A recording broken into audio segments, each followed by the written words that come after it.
Итак, для начала, после покупки электронных страниц, вам нужно их отверстать. Верстка – это подготовка наших страничек к печати.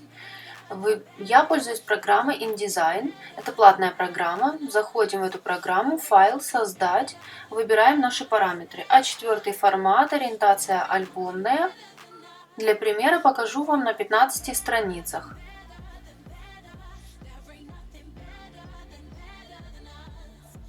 Вводим 15, создать.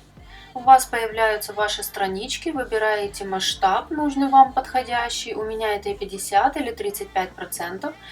Окно с программой я открываю наполовину монитора для того, чтобы рядышком открыть папочку с моими электронными страничками. Возьмем для примера девочку.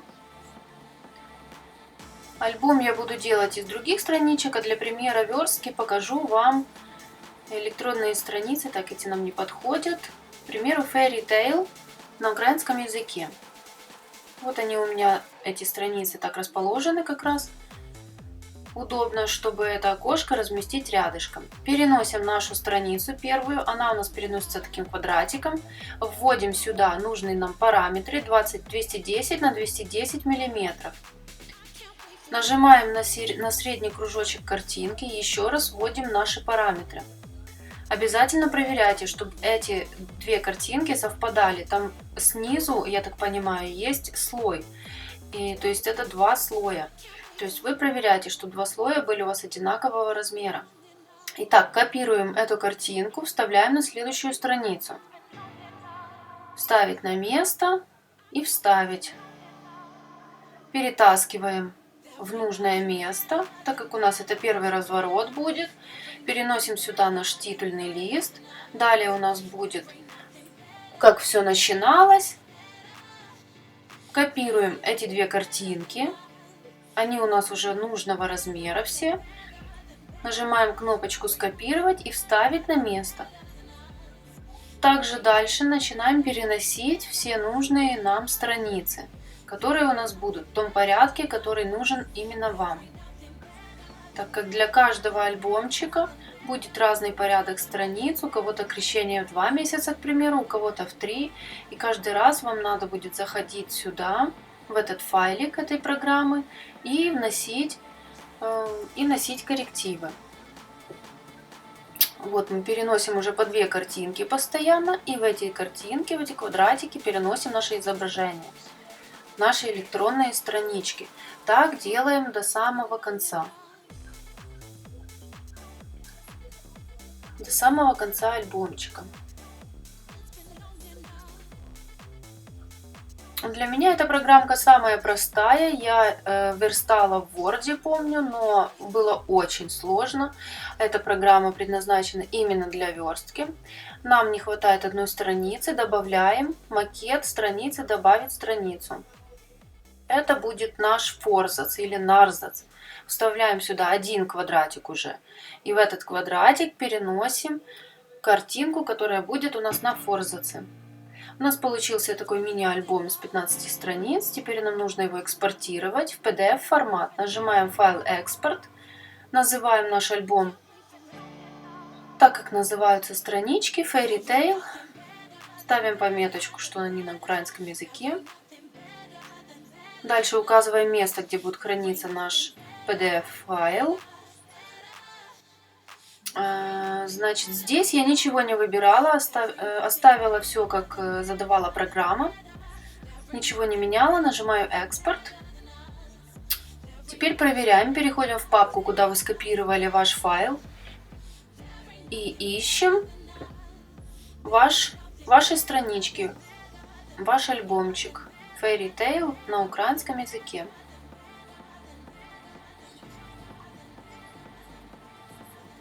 У меня здесь уже много. Вот, мы нашли наш альбом. Теперь он полностью готов к печати. PDF формат. Вот ваши страницы, отверстанные так, как нужно. В нужном порядке. Нажимаем «Печать». Отправляем на печать наш альбомчик. Выбираем все параметры нужные. А4 без полей.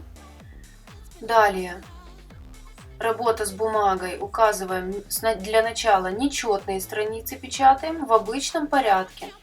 Далее выбираем параметры печати.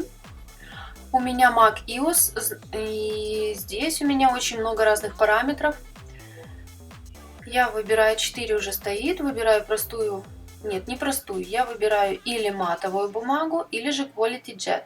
Кому как нравится, в принципе качество печати мало отличается.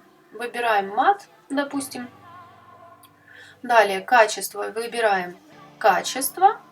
Вы видите, что можно разное качество выбрать, можно и наилучшее, но наилучшее кушает очень много чернила и очень долго печатается. Поэтому качество, в принципе, нам хватит с головой. Выбрали. Далее опускаемся ниже. У меня тут, как видите, очень много настроек. В Word их намного меньше. Я могу включить резкость. Выбираю максимальный размер, расширение. Что это, даже не знаю. Матовую бумагу, везде указываю, что бумага матовая. Если бы я указала обычную бумагу, значит везде должна быть обычная бумага. Увеличение минимальное и без полей, снова включаю без полей. Отправляю на печать. Точно так же я поступаю с четными страницами. Когда мои нечетные странички напечатались, я печатаю все четные страницы. Нажимаю печать снова. Выбираю А4 без полей, все те же параметры, все четные страницы и обычная печать. Обязательно проверяйте, чтобы печать стояла обычная, чтобы оно вам не печатало хаотично. Все, отправили на печать наш документ. Теперь сохраняем наш файл в формате Adobe InDesign. Для чего мы это делаем? Для того, чтобы следующий альбомчик вы могли просто и легко сделать уже в этом готовом файле. То есть у вас тут указаны все нужные размеры этих квадратиков.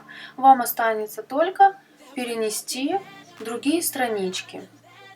Сейчас я назову этот файл, сохраню его.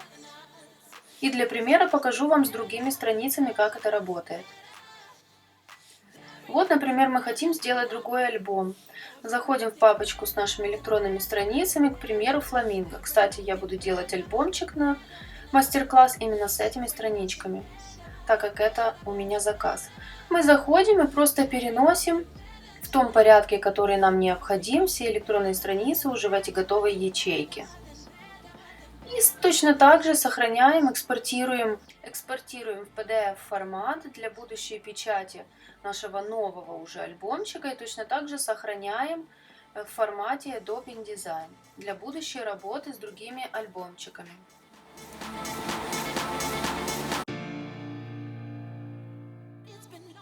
Для печати альбомов 21 на 21, то есть маленьких альбомов, я использую бумагу Color Copy. Она отлично подходит для цветной печати как на лазерном, так и на струйном принтере, 220 грамм.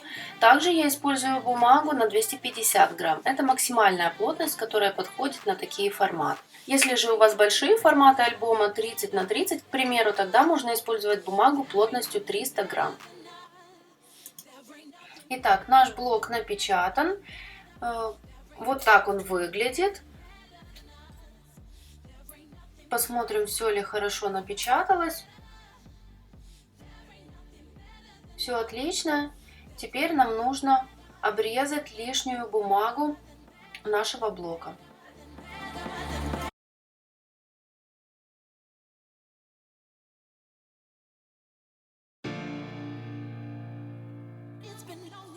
Подрезаем наш блок, срезаем лишнюю бумагу, оставляя для корешка 1 сантиметр. То есть отступаем от изображения 1 сантиметр. Соответственно, размер у нас будет нашего подрезанного блока 21 на 22 сантиметра. Далее я беру небольшую стопочку страниц наших. Я не режу по одному листку, так как это очень долго. Я беру стопочку. Бумага у нас не слишком плотная, так что будет легко подрезать даже стопкой.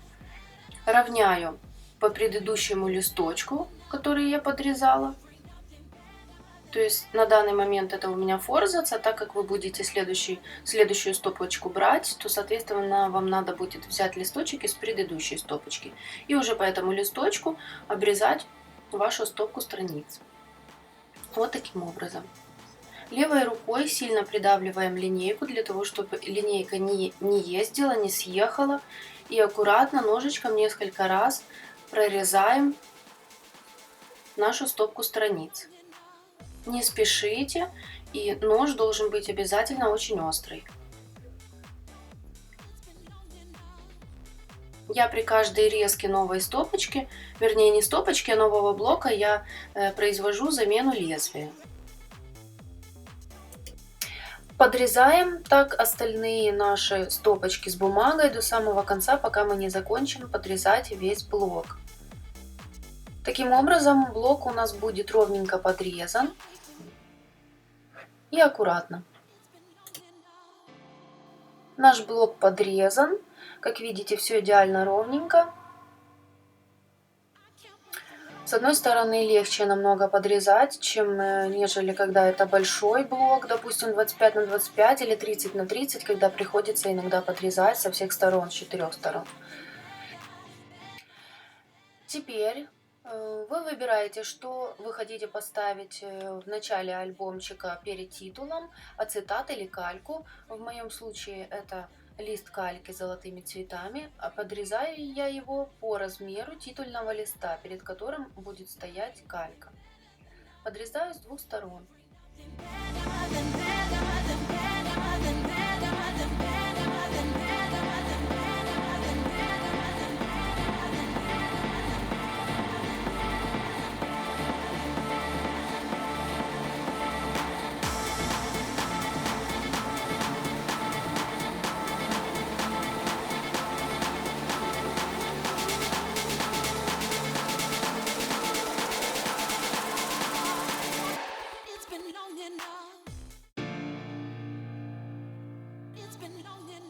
Для беговки страниц вам понадобится доска для беговки. У меня это Марта Стюарт, их на рынке сейчас есть несколько разных видов, есть большие, есть маленькие. Я взяла сразу большую 30 на 30, так как я делаю еще и большие альбомы. Итак, бегуем наши странички, берем форзац, пробеговали, кальку мы пропускаем. Почему пропускаем? Потому что кальку можно очень легко повредить, бегуя ее на доске. Проще будет потом кальку подогнуть уже сверху по титульному листику. Итак, бегуем всю нашу стопочку, оставляя корешка 1 сантиметр.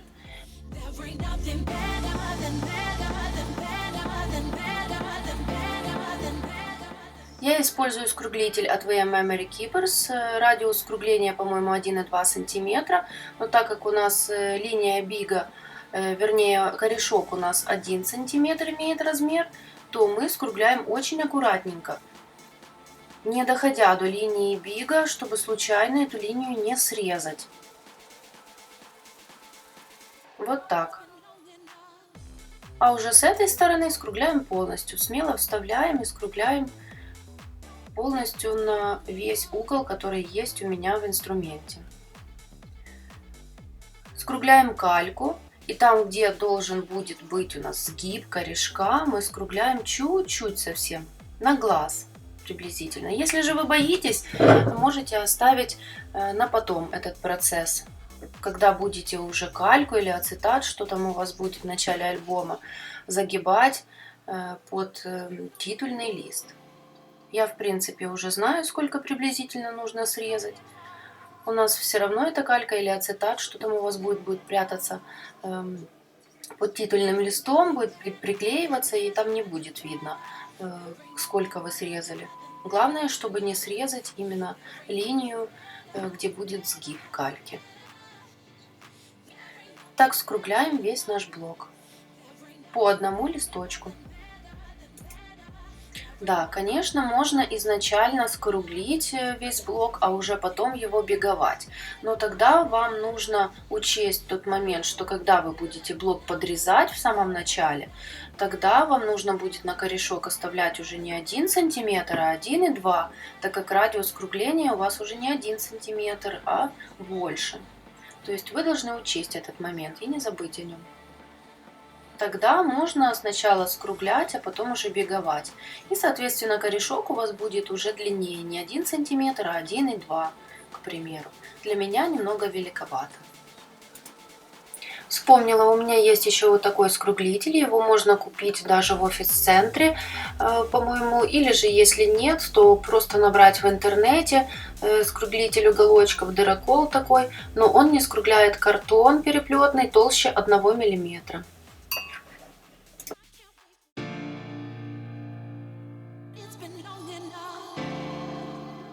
Подгибаем корешки в нашем блоке. Берем форзац, подгибаем, проводим палочкой для беговки. Кальку откладываем. Берем титульный лист, точно так же подгибаем и проводим палочкой. Так поступаем абсолютно с каждым листочком. Теперь нам нужно подогнуть кальку. Для этого берем беговочную доску, ложим сначала кальку,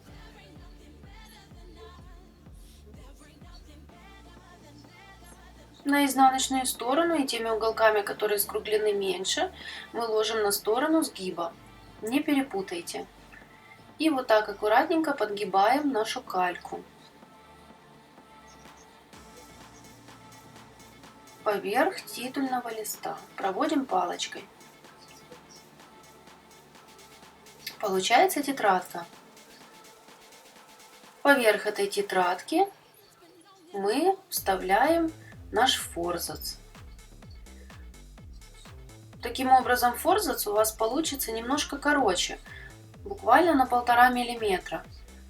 Но это не страшно, так как потом у вас будут карманы, и, соответственно, эти кармашки будут прикрывать все уголки.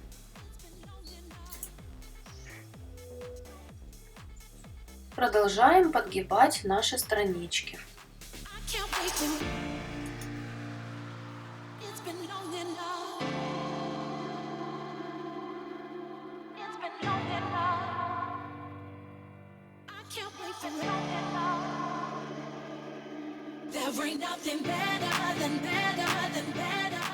Готовим наш блок прошивки способом постукивания. То есть берем наш блок и постукиваем его со всех сторон, добиваясь идеального результата, чтобы он у нас был ровненький-ровненький. Я стукаю с 2 сторон. Сбоку, ну и снизу. Сверху прихлопывая рукой до тех пор, пока не будет ровно. Итак, наш блок уже простукан, я добилась идеального результата, фиксирую блок биндерами. 3 биндеров мне вполне хватает, 2 больших и 1 средний. Все отлично, ровно. Все готово. Наносим разметку на корешок нашего блока. Отмечаем всегда четное количество отметок.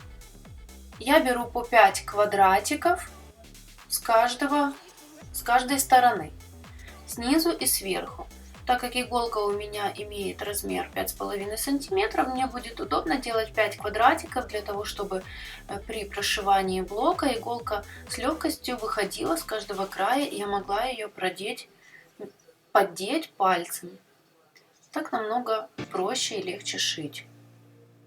Получается, с каждой стороны я делала по 5 квадратиков, и посерединке у меня осталось меньше квадратиков. То есть у меня будет 2 больших шва и 1 маленький шов посерединке. Наношу пометки с помощью линейки и карандаша. Некоторые мастера делают прорезы, прорезают ножом канцелярским. Я так не делала.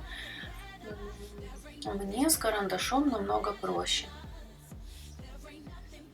Вот таким образом. То есть всегда должно быть четное количество отметок, независимо от того, какой размер альбома. Получилось 2 широких шва будет и 1 маленький посерединке. Вы можете делать так, чтобы у вас были все швы одинакового размера, уже на ваш вкус. Нитка у меня вот такая, прочная, синтетическая. Я покупала ее в специализированном швейном магазине. Иголка для прошивания у меня не толстая, не тонкая. Точно не могу сказать, какая у нее толщина. Размер приблизительно 5,5 сантиметров.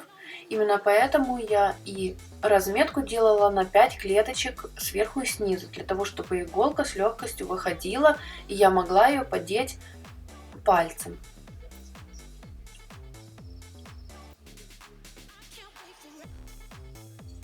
Вот такая небольшая иголка, немного что-то она у меня запачканная.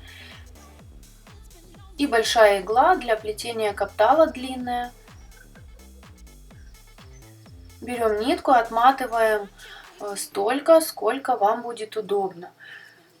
Если вы впервые будете прошивать ваш блок, и советую нитку отматывать не слишком длинную, так как она может запутываться. Любая нитка может запутываться, но, как по мне, эта нитка менее путается, нежели ирис или какие-то другие нитки, и она не кошлатится, не махрится. Ну и она очень прочная. Я отматываю длинную нитку, так как мне с такой проще работать, удобнее. Я не люблю часто менять нитку. Мне, в принципе, на маленький размер альбома 21 на 21 средней толщины на 100 страничек, к примеру, хватает 2 нити, одной замены нити. Итак, отмотали нашу ниточку, обрезаем и готовимся сшивать.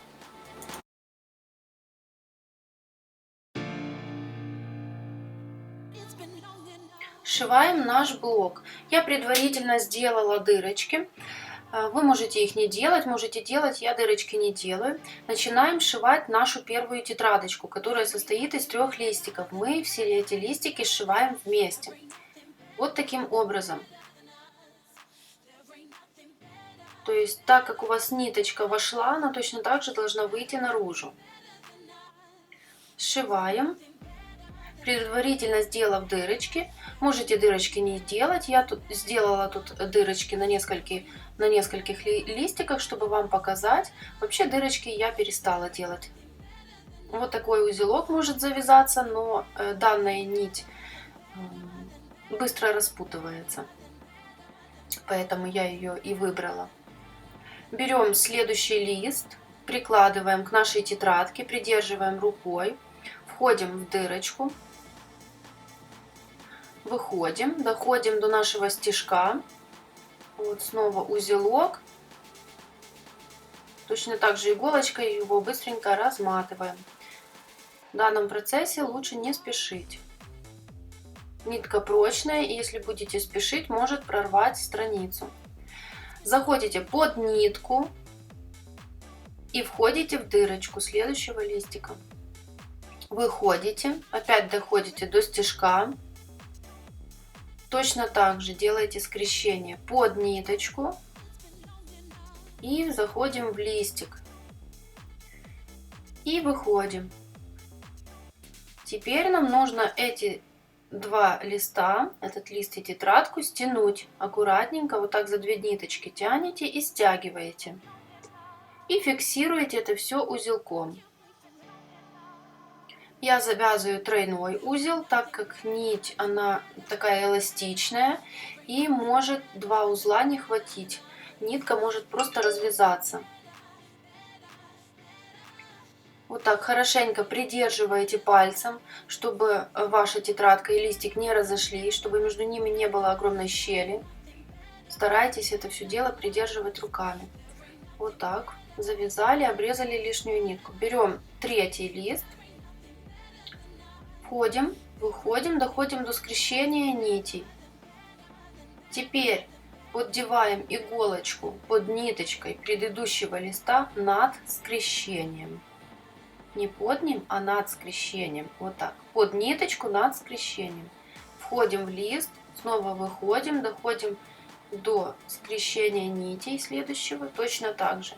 Над скрещением под ниточку. И в листочек. И точно так же выходим. Теперь нам нужно тут зафиксировать. Сначала мы подтягиваем. Не забывайте обязательно подтягивать каждый листик.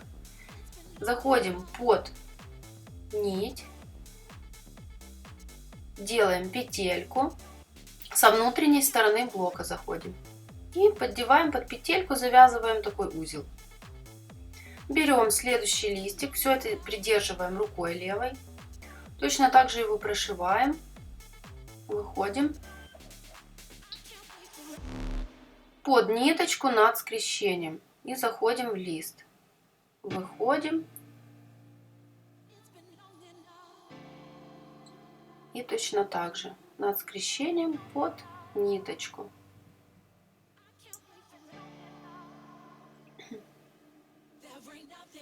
Подтягиваем. Осторожно. Подтягиваем нитку.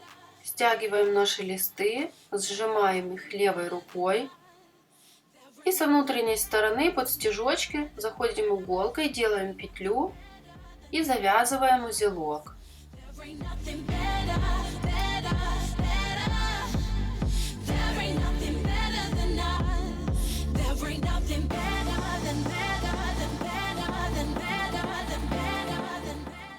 Итак, замена нити. Входим в следующий лист. Выходим. Доходим до скрещения нитей, поддеваем иголку под ниточку над скрещением, как я говорила. Выходим из иголки. Отматываем ниточку новую и привязываем к старой. Завязываем узелки. У меня это 3 узелка. Завязали, проверили. Не развязывается, можно обрезать лишнюю нитку. Смотрите, какой подтянутый блок получается, благодаря тому, что вы каждую страничку, которую вы прошиваете, подтягиваете. Подтягиваете ниточки.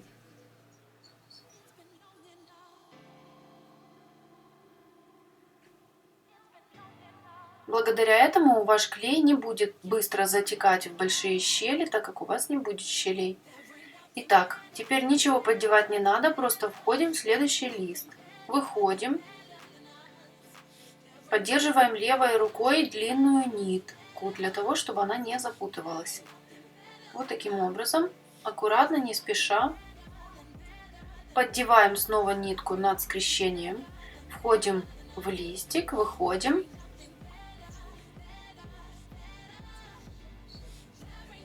Поддерживаем нитку.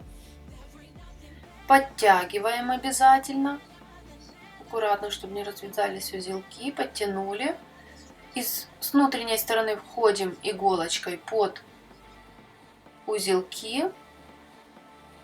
Делаем петельку. Аккуратно, вот так пальчиком поддерживаем. Делаем петельку, входим в эту петельку и подтягиваем. Аккуратно подтягиваем. Если что-то запутывается, вытягиваем иголочкой и снова затягиваем.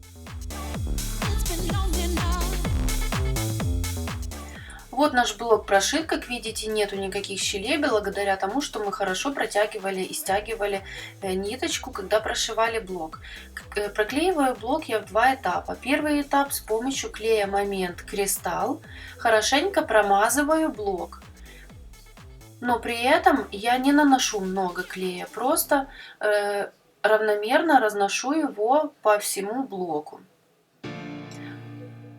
Еще такой момент: я не проклеиваю то место, где у нас сшита тетрадка из 3 страничек, первая, как вы помните, так как тут самая большая щель, и если я с самого начала нанесу на нее клей, то он очень быстро может протечь и попасть на наши страницы. Нам этого не нужно.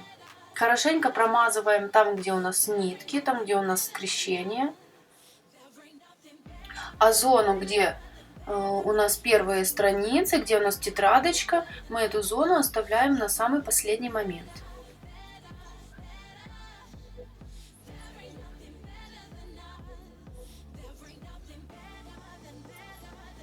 Вот таким образом проклеили весь блок.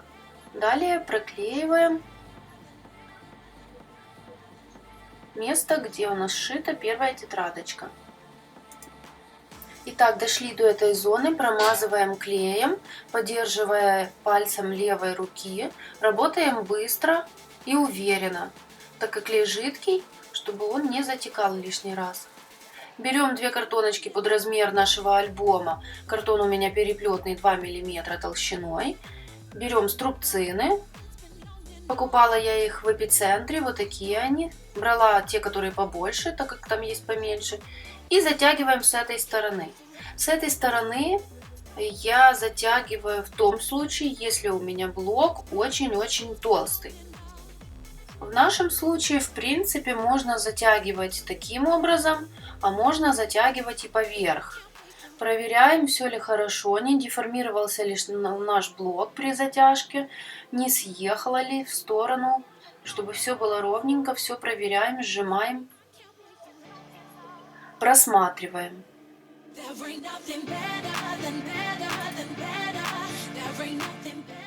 Так как блок у нас не слишком толстый, в принципе, можно затянуть его и поверх, сверху. Все ровненько, листы не деформировались, оставляем просыхать.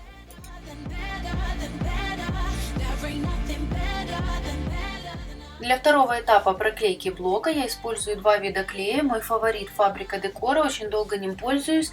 Клей профессиональный переплет, он имеет жидкую концентрацию, и мне это очень нравится, так как хорошо затекает и его не нужно размазывать никакими приспособлениями.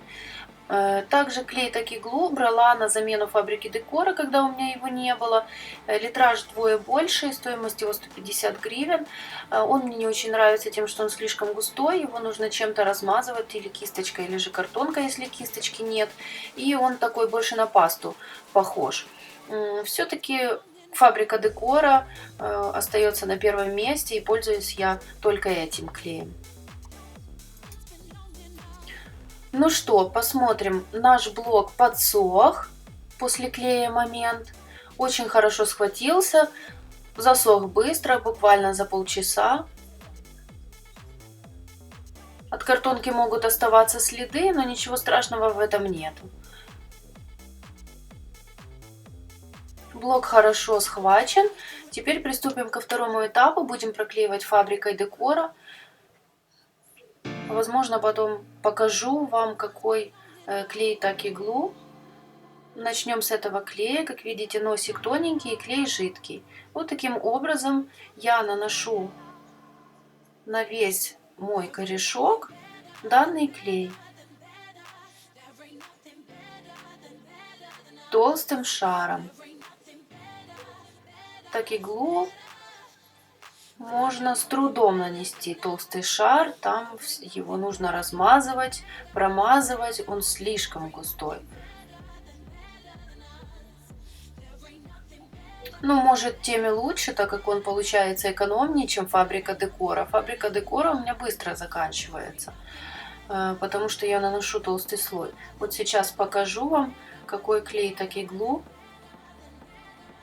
Нужно немного потрусить, подождать, пока он стечет. Лучше такой клей хранить в вертикальном положении, перевернувши носиком вниз. Также нужно очень сильно надавливать. Я его давила, вернее, когда ним пользовалась 2 руками. Вот видите, он такой, как паста. Густой-густой и очень такой тугой, тянется.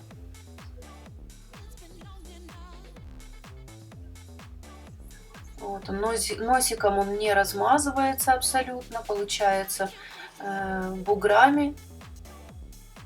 Он не попадает туда, куда нужно, то есть остается поверх и в щели он не затекает. Итак, показываю, как работает так иглу. Вот он настолько густой, что его нужно размазывать. Я взяла кусочек пластика для шейкера толстого, так как у меня кисточки нету. Ну, что-то любое квадратное, ну, можно взять переплетный картон, можно пластик. И вот таким образом вы начинаете его размазывать, втирать во все места, которые нужно промазать, проклеить.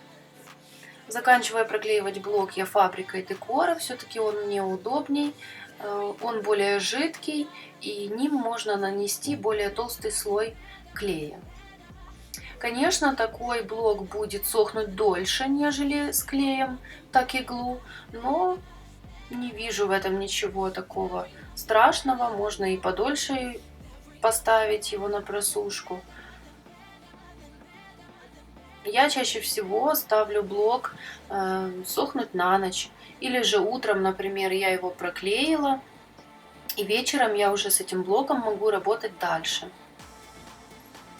Ну, думаю, приблизительно 5-6 часов ему понадобится, чтобы хорошо проклеиться, чтобы клей высох. Вот так наш блок промазан, оставляем его на просушку. Да, и еще, после того, как мы уже во второй этап проклеили блок, мы повторно ставим на зажимы с картонкой. Можем этого и не делать, конечно, но думаю, что так будет надежнее и лучше проклеится наш блок. Хорошенько затянется. Зажимчики стараемся ставить в те места, где у нас начинается скрещение нитей. Там блок самый твердый, и он у вас не прогнется. Если вы, допустим, поставите в начале, то вы можете немного деформировать блок, и он в начале будет у вас меньше, чем посередине шириной. Этого нам не нужно. Итак, наш блок высох. Как видите, клей стал прозрачным. Аккуратно снимаем картонки, они могут у вас прилипнуть, поэтому не рвите, аккуратненько и легко мы их должны снять. Если будет какой-то лишний картон, можете его просто обрезать или оставить так, как есть, это ни на что не повлияет. Снимаем зажимы и проверяем наш блок, все ли у нас хорошо внутри. Открываем форзац. Как видите, все ровненько, ничего нигде не протекло.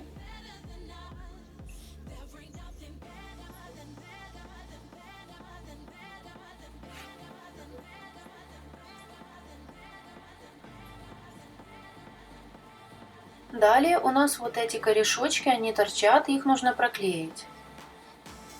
Проверяем весь остальной блок, все хорошо, корешки не торчат, щелей у нас нету, так как мы хорошо изначально стянули блок во время прошивки и также во время проклейки. Я использую в своих работах клей Дракон универсальный, покупаю в таких больших бутылках, переливаю в маленькую бутылочку фабрики декора, был у меня универсальный клей, я туда переливаю этот клей Дракон. Мне этот клей очень нравится. Промазываем корешок кальки. Если же у вас ацетат стоит в начале альбома, тогда вам клей Дракон не подойдет. Для ацетата нужно использовать клей Момент. Он лучше всего его прихватит и быстрее. Дракон хорошо справляется с бумагой. Проклеили кальку, теперь промазываем листик, корешок нашего титульного листа тонким слоем, чтобы клей не протек, не дай бог.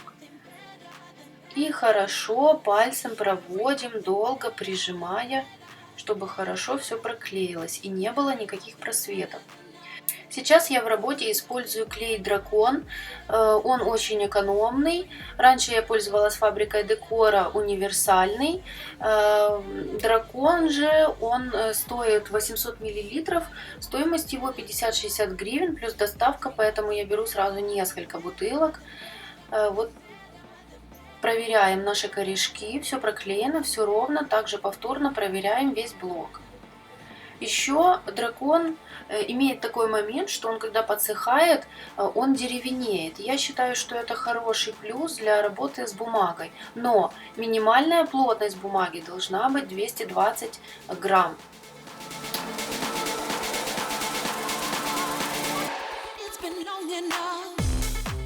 Приступаем к капталу. Каптал мы будем делать из белого матового кожзама. Замеряем ширину нашего блока. Почти 4 сантиметра. 3,8 можно сказать. Я уже заранее подготовила 2 кусочка кожзама белого. И еще такой момент важный. Вы видите продольные полосы. Вы должны порезать отрезочки именно вот так, чтобы эти продольные полосы у вас были в месте, там, где будет загибаться. Если наоборот у вас будет, то у вас будут заломы вот такие. Поэтому обращайте на это внимание. Берем клей момент универсальный, так как он быстрее всего схватывается, без него никуда. И, скорее всего, из своей работы я не смогу этот клей вычеркнуть, так как заменить его пока я ничем не могу. Промазываем верхнюю часть, где у нас будет загибаться каптал. Первый загиб. Да и вообще вы делаете каптал не больше 3 мм.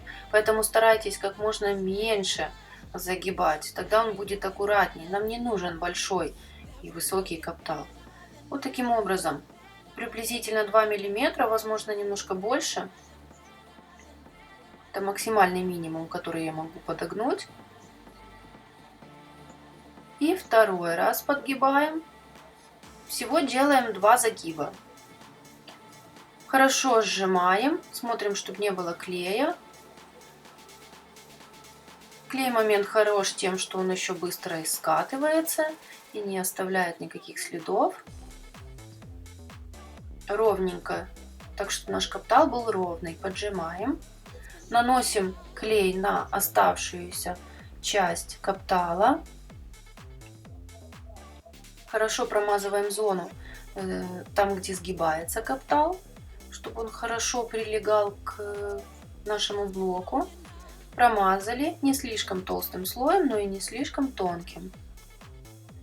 Теперь прикладываем к блоку и хорошенько придавливаем вот эту часть, где у нас идут сгибы, хорошенько пальцем, вот так, чтобы эти сгибы находили поверх страниц. Таким образом, чтобы не было никаких просветов. Вот так. Поверх наших страничек. Хорошо прижимаем. Проверяем. Если каптал немного шире, чем ваш блок, тогда можно с легкостью взять ножнички. Вот видите, ничего не видно и каптал ровненько приклеен. Если есть излишки каптала, берем ножнички и подрезаем, вернее срезаем лишнее. Но очень аккуратно, чтобы не повредить бумагу. Вот так.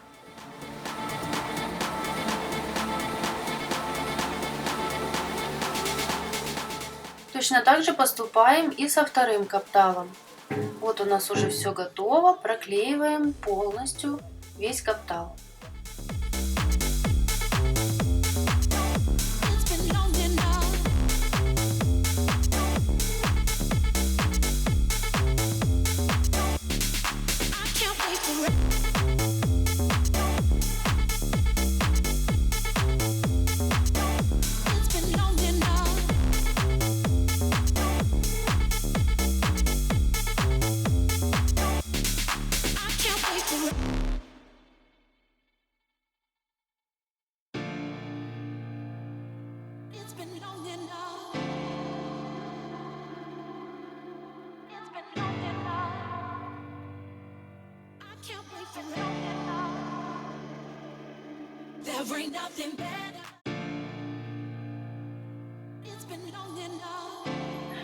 Создаем обложку для нашего альбома. Замеряем полную длину нашего блока вместе с капталом.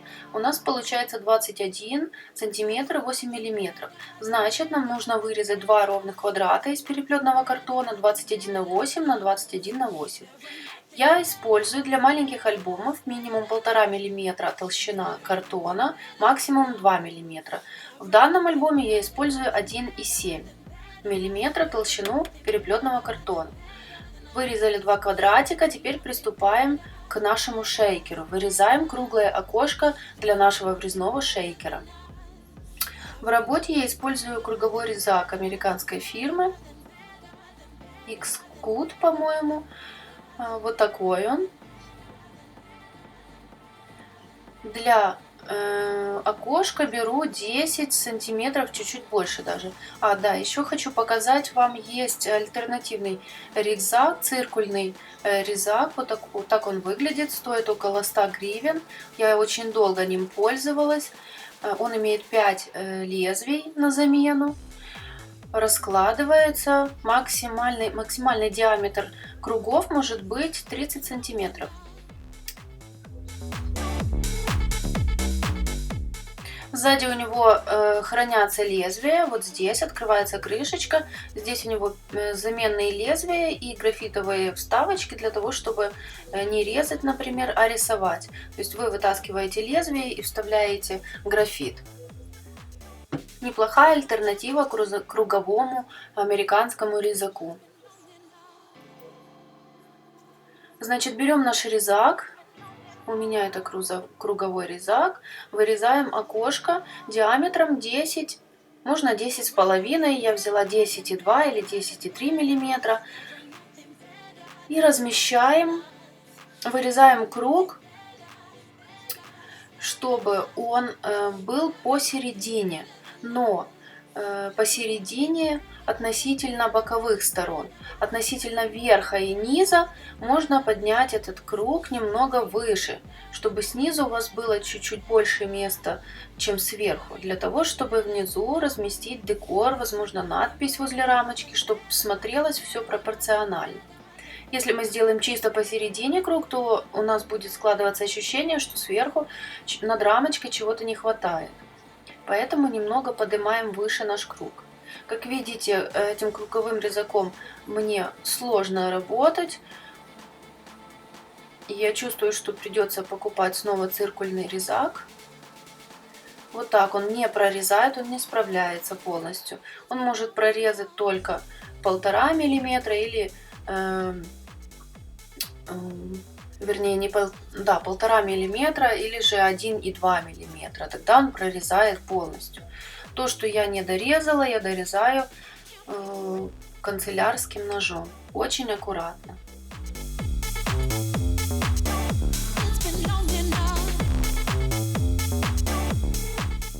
Делаем рамочку. Для рамочки я использую картон 1,2 мм. Вырезаю такой вот квадратик на глаз.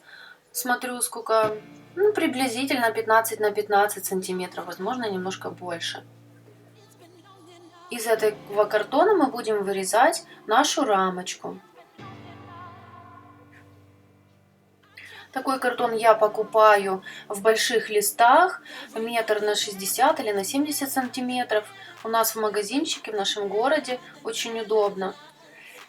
И теперь такой момент, когда мы будем вырезать рамочку, внутренний диаметр нашей рамочки должен быть немного меньше, чем диаметр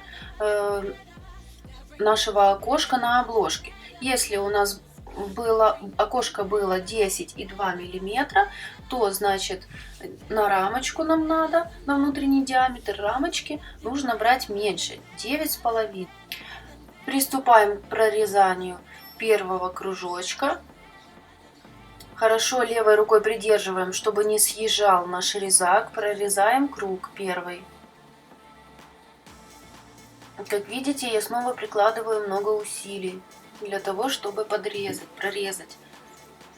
Теперь увеличиваем на ту толщину, которая вам нужна. У меня чаще всего это 1,3 см толщина рамки. Вы можете сделать больше или меньше, в зависимости от того, как вам больше нравится. Фиксируем. Левой рукой мы точно так же крепко держим резак. Все это время, когда мы регулировали ширину рамки, мы всегда держали крепко резак, чтобы он не съезжал и наша рамочка не сдвинулась в сторону. Вот таким образом прорезаем второй круг.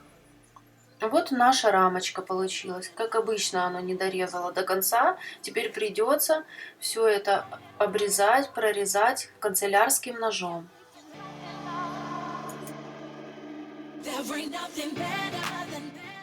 Наша рамочка готова, для чего я делаю ее диаметром меньше, чем окошко в обложке, для того, чтобы, ну, так намного аккуратнее, и когда вы смотрите в окошко в шейкер, вы не видите самой обложки внутри. Теперь скругляем уголочки.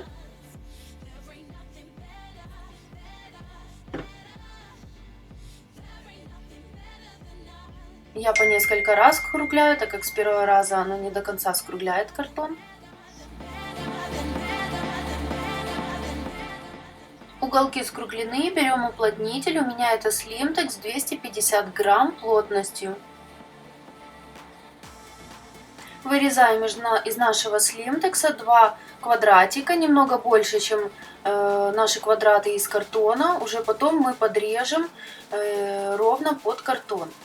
Вырезали квадраты. Будем приклеивать уплотнитель к обложке. Я промазываю клеем, так как у меня двухсторонняя липкая лента закончилась. Но если у вас лента, лучше, конечно, взять липкую ленту двухстороннюю.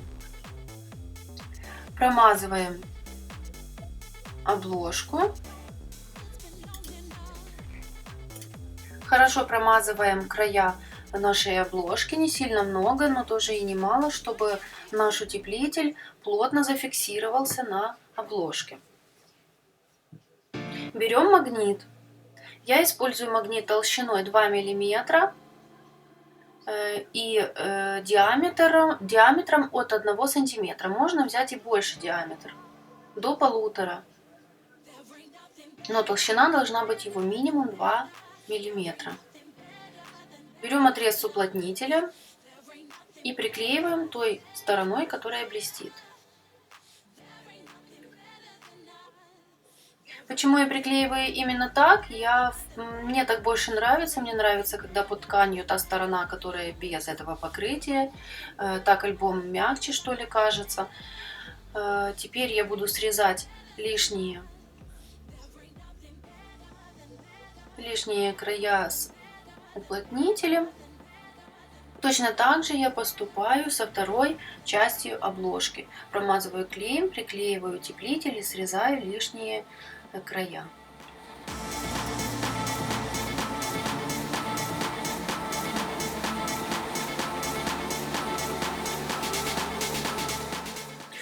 Вот наши две обложечки утеплились, можно так сказать. Теперь можно вырезать окошечко. Я вот так поворачиваю, ставлю на свет, чтобы было видно тень. И мне так удобнее вырезать. Вырезаю я именно с этой стороны. Таким образом. Прорезаю сначала дырочку и потом по кругу, по вот этой тени я вырезаю свое окошко.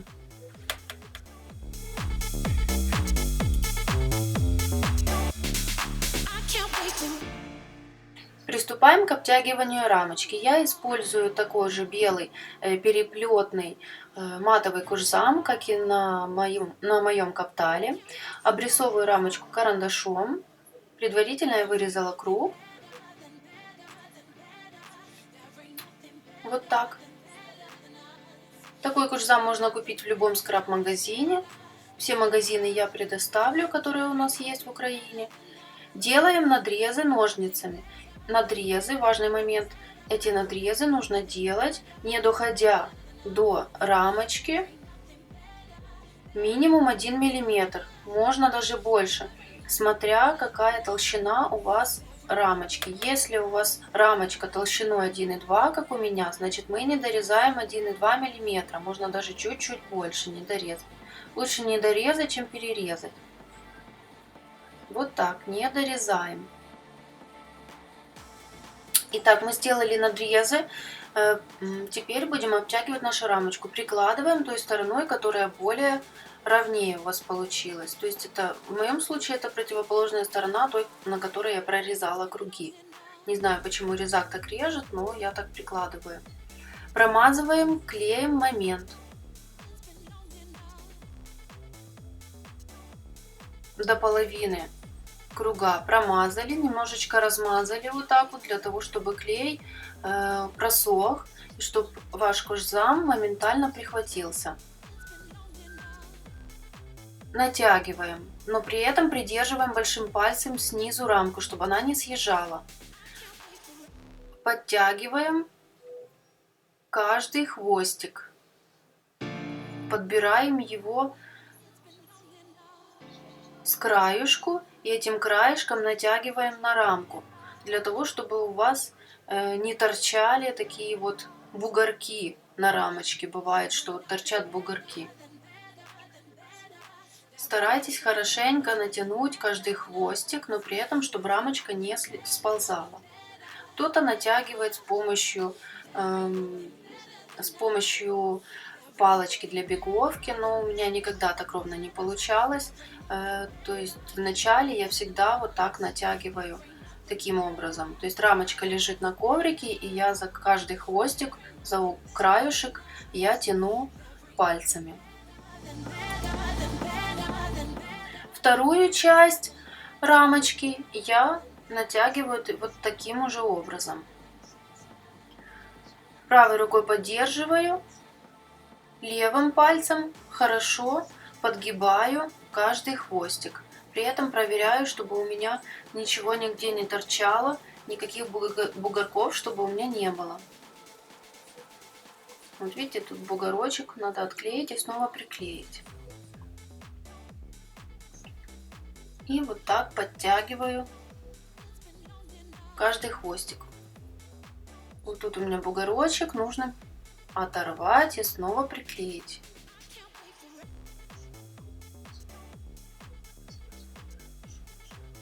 Вот так.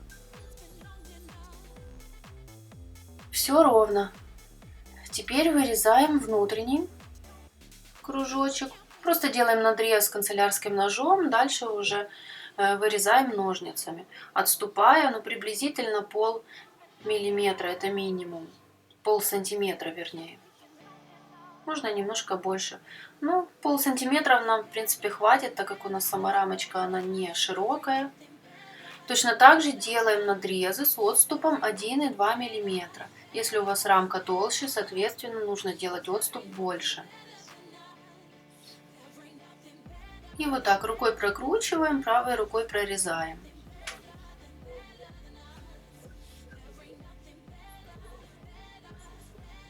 Не нужно делать широкие надрезы, пусть они будут немного поуже.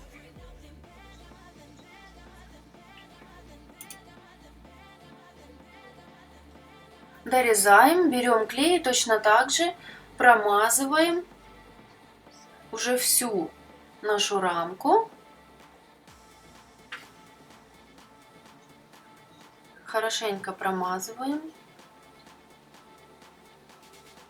и приклеиваем кожзам изнутри, таким вот образом. Левым пальцем большим натягивая все наши вот эти маленькие хвостики. И сильно прижимайте пальцем к рамке, для того, чтобы сразу прихватилось.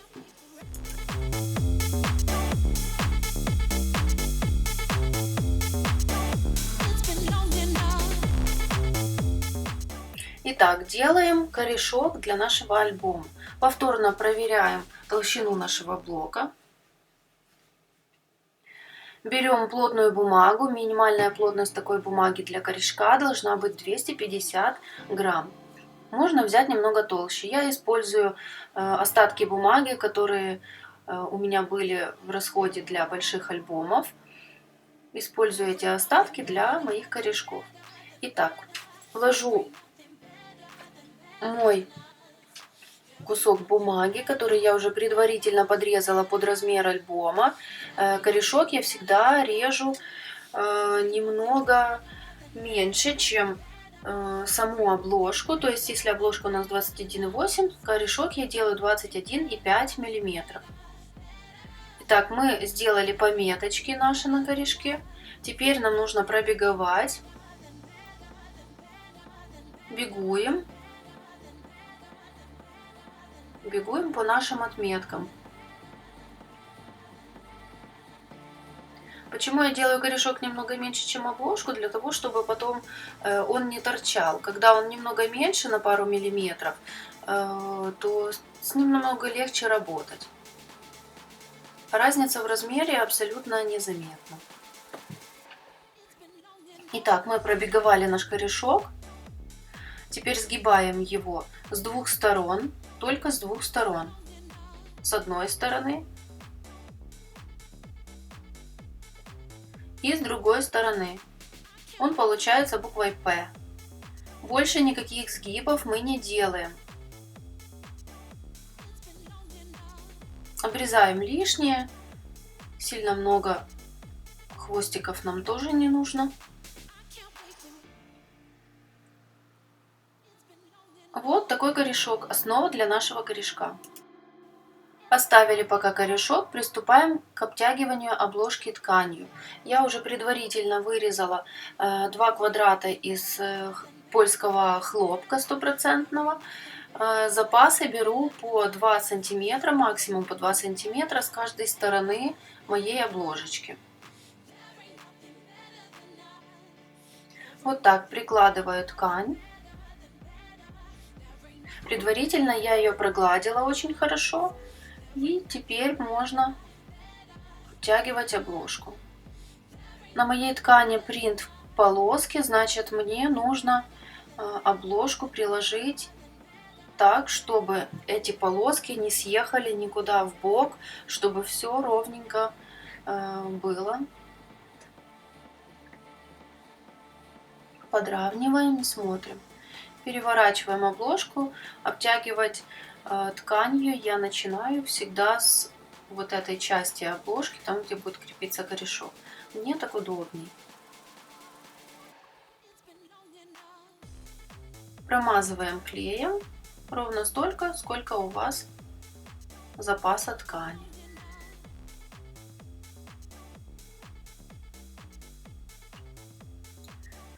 Правой рукой мы очень плотно придерживаем обложку, придавливаем ее, можно так сказать. И левой рукой хорошо натягиваем, но не перетягиваем. Мне помогает принт-полоска тем, что я вижу, что сколько у меня должно зайти на обложку ткани, чтобы не исказить принт на моей ткани. Вот таким образом хорошо подтягиваю и придавливаю. В этом процессе главное не перетянуть, чтобы принт на обложке не исказился. И точно так же поступаем со всеми остальными частями обложки. Промазываем клеем и обтягиваем тканью. Точно так же правой рукой мы сильно придавливаем к столу, чтобы не ездила. И левой рукой натягиваем. Вот у нас получилась ровная полоска. Нету нигде никаких сдвигов. Теперь верхняя и нижняя часть мы не домазываем. С той стороны, где будет корешок, мы не домазываем клей. Эту зону мы оставляем на потом. Промазываем все остальное. Хорошенько натягиваем и хорошенько приклеиваем эту часть. И все остальное дальше. Вот так. Уголочек также оставляем. Для начала нам нужно проклеить только края. Уголки можно в последний момент. Я в принципе сейчас могу проклеить, чтобы показать вам, как это делать. Вот таким образом я хватаю хвостик, приклеиваю его, чтобы у нас остались 2 вот таких ушка торчащих. Мы эти 2 ушка срезаем, но не под самый притык, а оставляя при этом 1 миллиметрик. И остатки от срезов мы разглаживаем Я пользуюсь палочкой для беговки, мне так намного удобней. Она у меня немного сломана. И вот этим крючочком, который образовался, я подтягиваю ткань, чтобы плотненько ткань обтягивала мой уголок. И чтобы ничего не торчало, я прижимаю палочкой, лишнее срезаю, если есть лишнее. И прижимаю хорошенько палочкой все какие-то неровности и бугорки, чтобы наш уголок был идеально обтянут.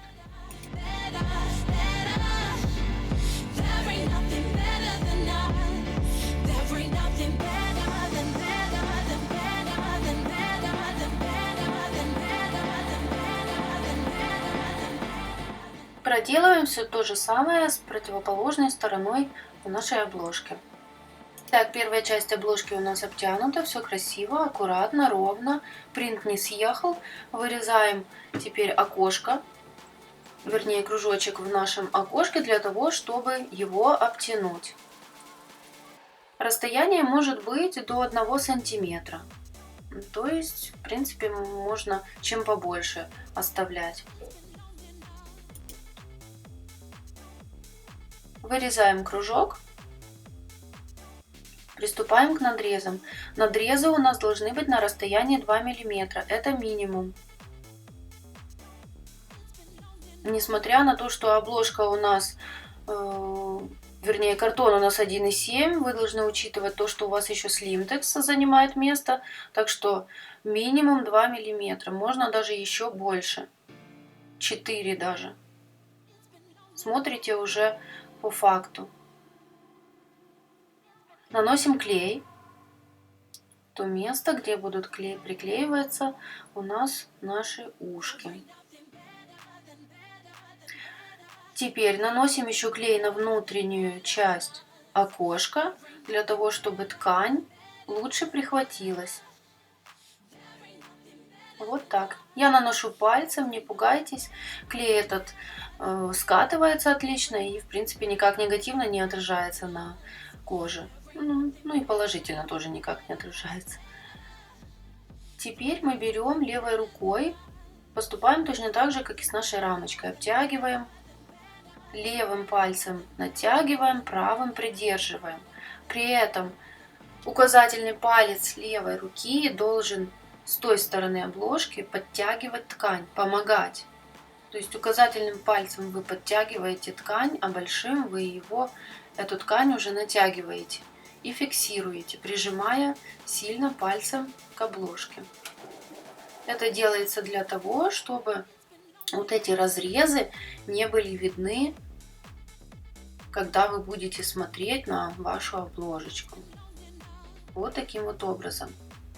Ну и, конечно, не перетяните, чтобы не было никаких неровностей на ткани. Как видите, все ровно, никакого надреза, ничего, ни одного надрезика, ничего не видно. Все идеально обтянуто. Также у нас осталась вторая часть нашей обложечки. Ложим ее таким образом, как она должна быть в альбоме, чтобы не перепутать и чтобы правильно наш принт отображался на обложке. Вот таким образом. Поверх ложим ткань и переворачиваем. Все проделываем точно так, как и с первой частью обложки. Обтягиваем уголки, обтягиваем края. Итак, две части обложечки у нас обтянуты. Вот так все ровненько получается. Ничего нигде не съехало, все отлично, все супер.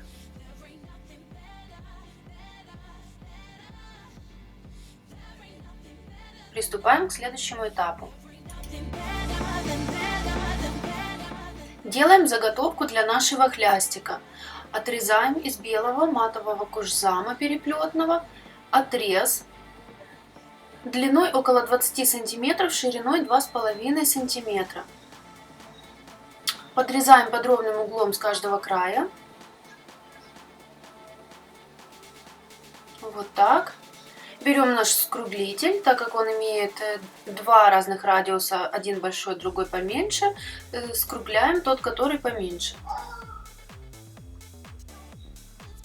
С каждого уголка.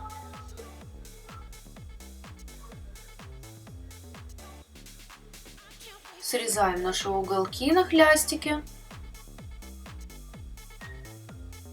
Так как уголочки срезаны не идеально, я их корректирую с помощью ножниц. Вот таким способом обрезаю, чтобы уголки были скруглены более плавно. Итак, берем пленку термотрансферную, глиттерную, цвет Old Gold. Вы можете также и не пленку использовать, а, допустим, тот же белый переплетный кожзам или, ну, в принципе, я использую пленку, мне так больше нравится, так вроде как нарядней. Эта пленка будет внутри хлястика находиться. Ширину пленки делаем немного меньше, чем ширина хлястика, на пару миллиметров. То есть, если 2,5, делаем 2,3. Прикладываем, проверяем, чтобы белый кожзам немного выступал. Но вы можете делать и впритык, как вам больше нравится. Скругляем уголочки, точно так же, как и на белом хлястике.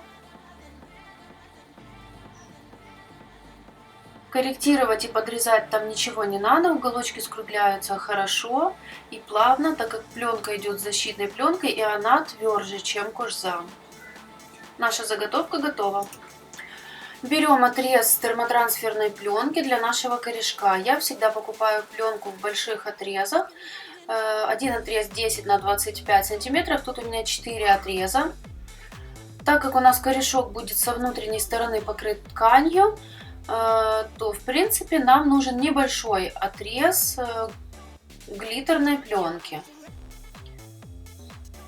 Если бы вы делали, вы можете делать и не с тканью внутри, а чисто вдоль всего отреза, отрезать большой такой кусок, это получается сколько, 40 сантиметров, и покрыть ваш корешок как снаружи, так и внутри этой пленочкой. Я буду делать с тканью внутри, поэтому мне хватит, достаточно будет и такого кусочка. Ширина этого кусочка должна быть на 2 сантиметра больше, чем ширина моего корешка. То есть вот так, по сантиметру с каждой стороны. Далее приступаем к прострочке нашего хлястика и рамочки. Я использую крем для того, чтобы смазать хлястик, чтобы он лучше ездил. Крема должно быть совсем чуть-чуть. Размазываем хорошенько, втираем крем. Ну и остатки можно нанести себе на руки. Очень полезная процедура.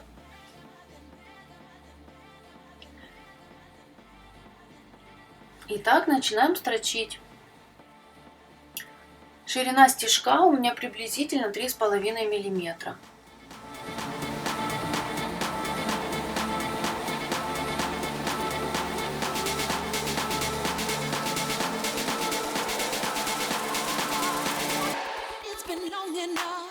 Когда закончили строчить, завязываем узелки. Обрезаем лишнюю нить.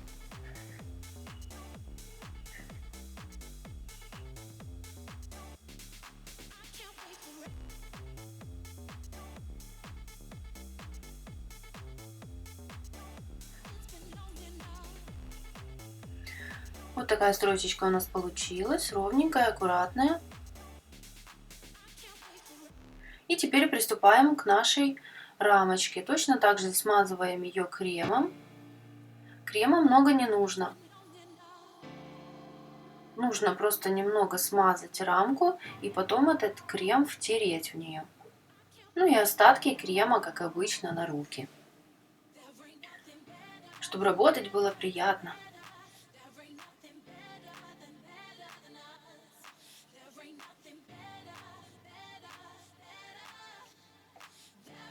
Размазали.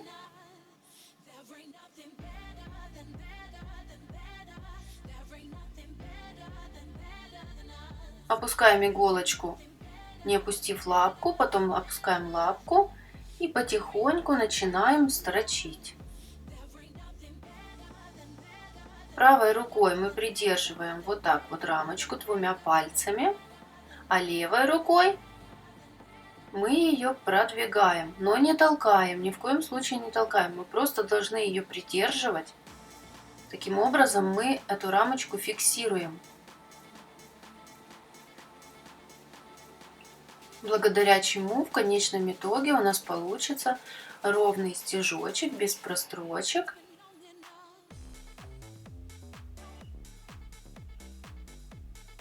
Вот так все время держим, пальцами фиксируем.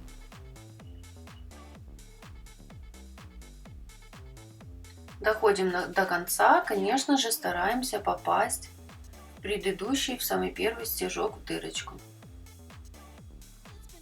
Признаюсь честно, у меня не всегда это получается.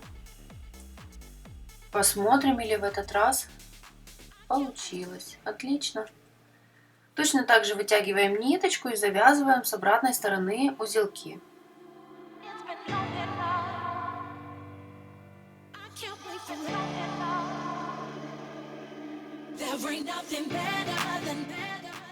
Наглядно показываю вам, как нужно работать во время строчки с рамочкой.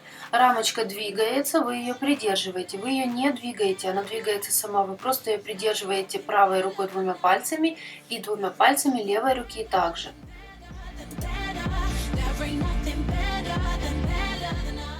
Далее нам понадобится утюг. Будем переносить нашу термотрансферную пленку на корешок.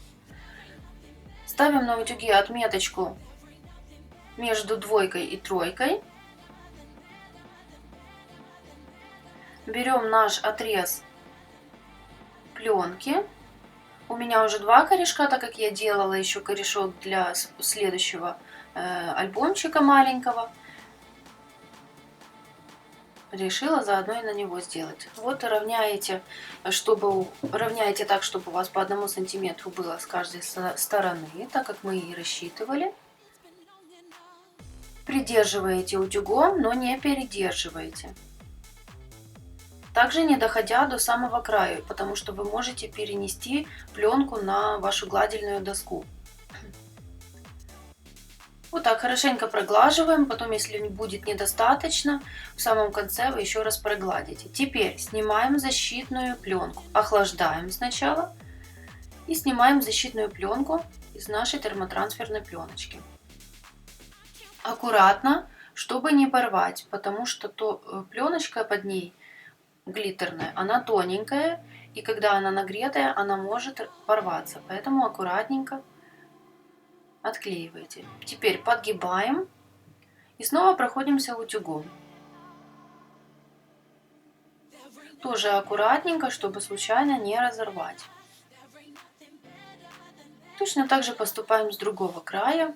Хорошенько проглаживаем наш корешок, чтобы все плотно приклеилось и прилегло.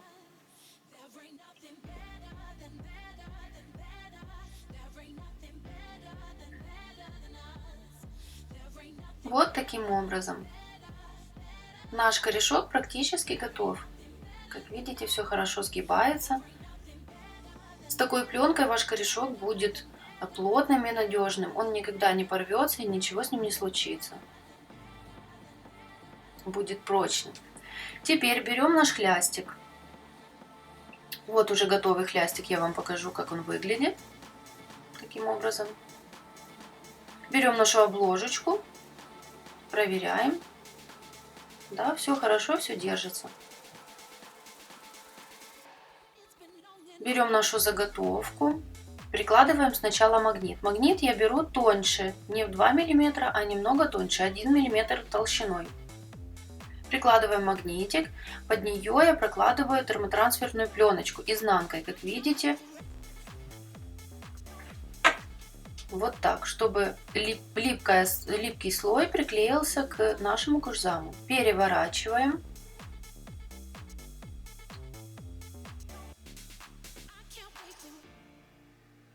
Оставляем вот так хлястик с магнитом. Теперь снимаем защитный слой с нашей пленки. Вот так, чтобы она была более эластичная. Равняем наш магнитик. И аккуратненько прикладываем сверху нашу пленочку. Прижимаем утюгом, держим некоторое время, чтобы зафиксировать. И далее уже приклеиваем всю остальную часть нашей пленки, нашего хлястика. Вот так прижимаем пальцами, пока теплая горячая пленка, прижимаем, чтобы хорошо приклеить к магниту пленочку и к коже.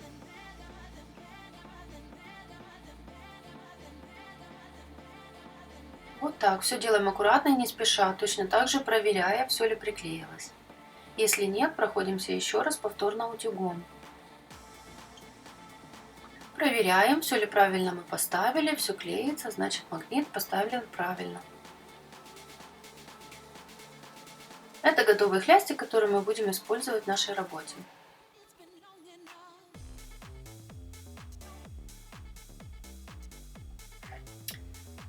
Далее, по поводу корешка. На обратной стороне корешка у нас будет ткань. Вы, конечно, можете использовать точно так же пленку, наклеить кусочек пленки. Я использую ткань, такую же ткань, как и на обложечке. Я подрезаю ее с двух сторон ножничками фигурными и приклеиваю клеем. Клеем дракон приклеиваю, нанося клей продольными линиями. Вот таким вот образом. Густо, густо, густо. И наклеиваю сверху проглаженную предварительно ткань. Таким образом, мой корешок, я уже говорила или не говорила, дракон, он немного твердеет, когда высыхает, дубеет. Тем самым корешок мой становится еще прочнее, еще тверже. Следующий этап, нам нужно прострочить наше окошко. Отступаем пару миллиметров, буквально 3 миллиметра, и прострачиваем по кругу. Для чего я это делаю, вы позже поймете. Делаем первую строчку. Строчек у нас должно быть всего 2. В принципе, можно и обойтись и одной. Если у вас тоненькая рамочка, не широкая, тогда вам хватит и одной строчки. Просто будете строчить ее немного дальше, не на расстоянии 3 мм, а, например, 5 мм от самого окошка. Теперь прикладываем нашу рамочку, проверяем, хватает ли нам. Нам нужно, чтобы рамочка плотно села в обложечку, чтобы она при приклеивании потом не искривлялась. Нам не хватает, значит, нужно прострочить еще одну строчечку на расстоянии 2 или 3 миллиметров. У меня тут 2,5, наверное, миллиметра. Прострачиваю по кругу еще одну строчку.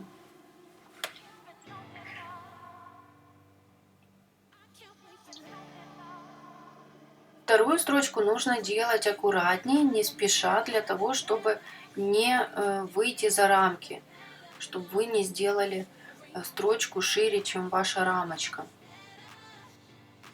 диаметром. Вот таким образом мы сделали 2 строчки.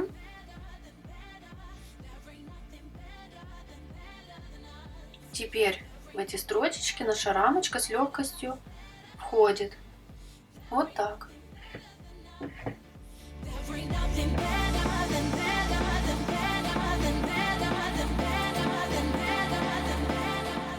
Теперь я беру бумагу для моего фона в окошко, в шейкер.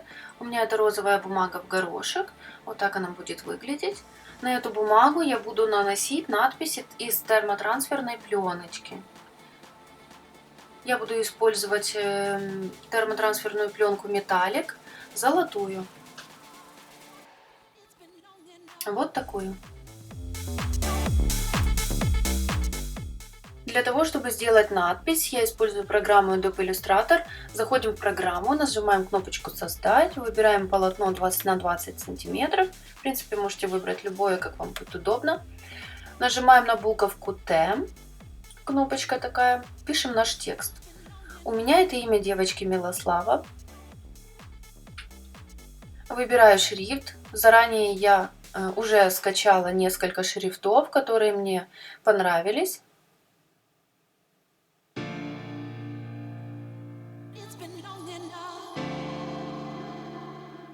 Для длинного слова я советую выбирать более толстые шрифты, так как видите, этот шрифт тонковат, а этот, в принципе, более-менее подходит. Если у вас имя короткое, допустим, Ева, то вы можете выбрать и такой шрифт, он вам подойдет. А если ваше имя или надпись длинная, лучше выбирать шрифты потолще.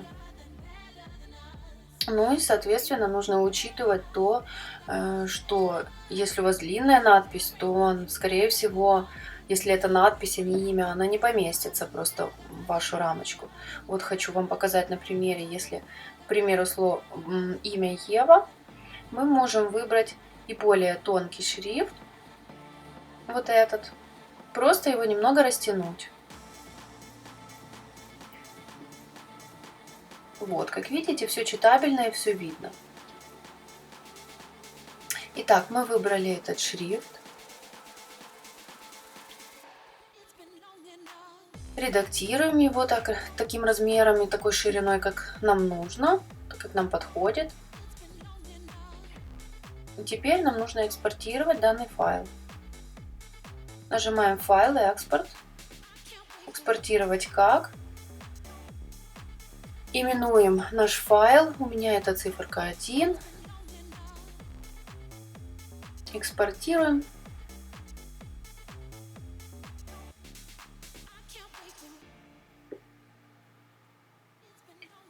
Вот, в настройках оставляем здесь 300 максимальный.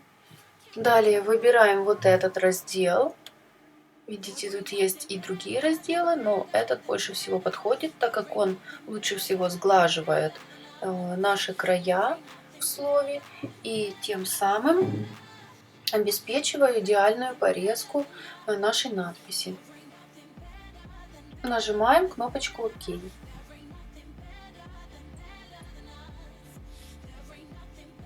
Тут ничего не ставим. Тут выбираем прозрачный фон. Кнопочка «Ок».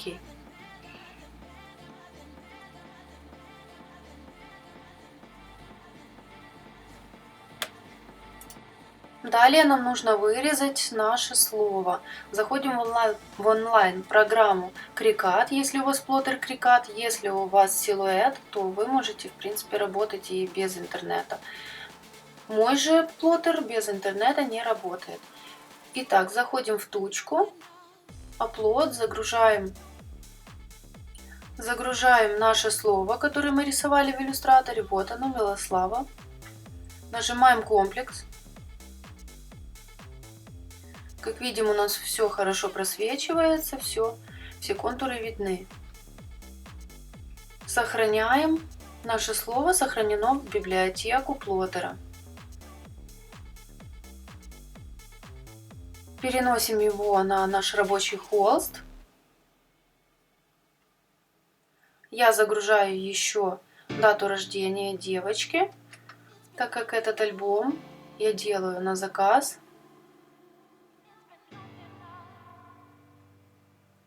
Эту дату я точно так же рисовала в иллюстраторе отдельно от имени, как отдельный файл. Переношу сюда дату. Теперь указываю размеры. Так как у нас рамка имеет диаметр 9,5 сантиметра, надпись нам нужно сделать максимум 7,5 сантиметров, для того, чтобы с каждого края от надписи у нас было расстояние, чтобы надпись не вливалась и не въедалась в рамку. Регулируем тут размер, который нам нужен. Дату я ставлю 4,5 сантиметра, чтобы оно как-то смотрелось вместе с именем. Теперь нам наши надписи нужно отобразить Зеркально, то есть перевернуть наоборот. Сначала мы вырезаем порезку, так как у нас наше слово стоит на печати. Выбираем порезку. Когда у вас выбрана порезка вырезания слова, у вас фон надписи становится серым, с черной окантовочкой такой. И точно так же поступаем с датой. Вырезаем режим порезка. Выбираем. Готово. Теперь нам нужно отобразить наши надписи, перевернуть. Отобразить их, можно так сказать, зеркально, да? Переворачиваем их. Вот так мы их переворачиваем, потому что мы будем резать по пленочке с изнаночной стороны. Потом увидите. Итак, нажимаем на кнопочку «Сделать».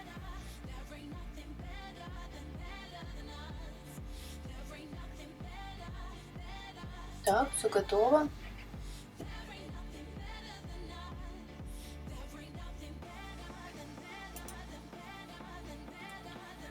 У нас отображается коврик. И мы размещаем наши надписи на коврике так, как мы хотим. Я размещаю вот здесь.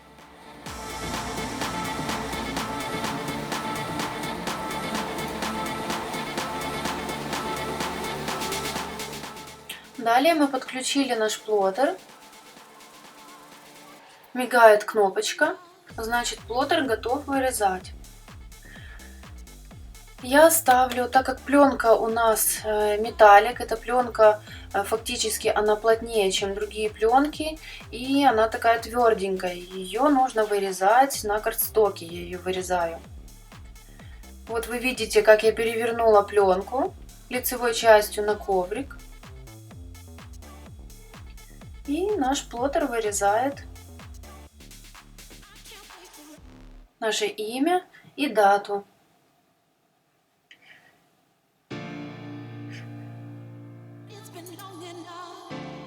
Далее, когда имя мы вырезали, нам нужно отрезать тот кусочек, где размещается наша надпись.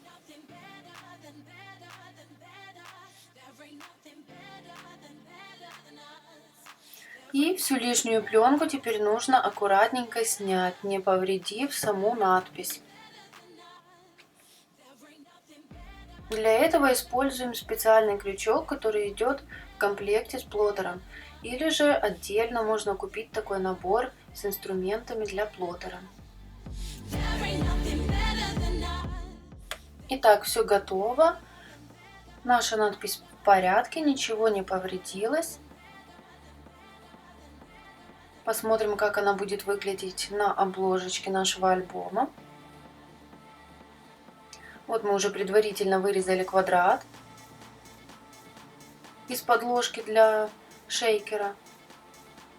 Прикладываем надпись вместе с рамочкой. Теперь нам нужно эту надпись перенести с помощью утюга. Прикладываем и легонечко нагреваем, не передерживайте. Остудили и сняли.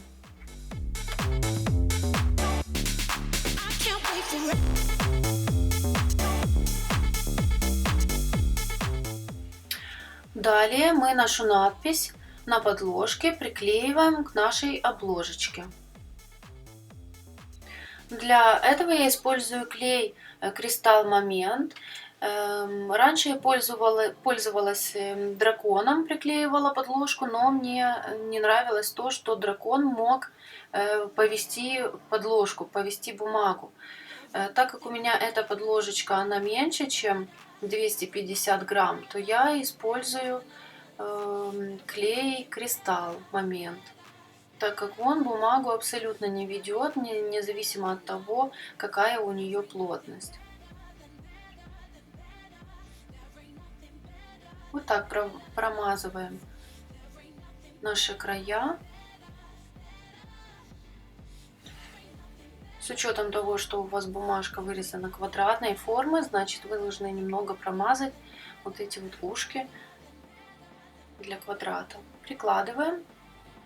Смотрим, чтобы наша надпись была ровненькой.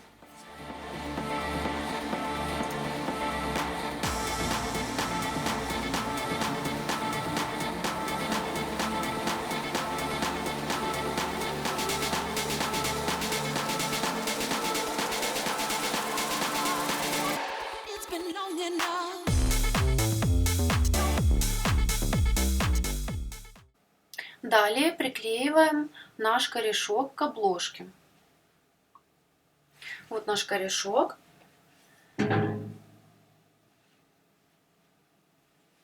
Примеряем. Для корешка я использую клей Дракон.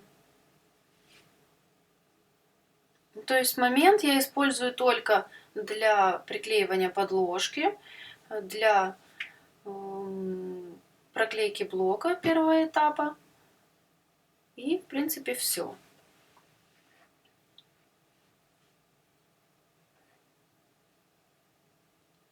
Берем клей Дракон, смазываем, держим вот так корешок и смазываем его по бумаге.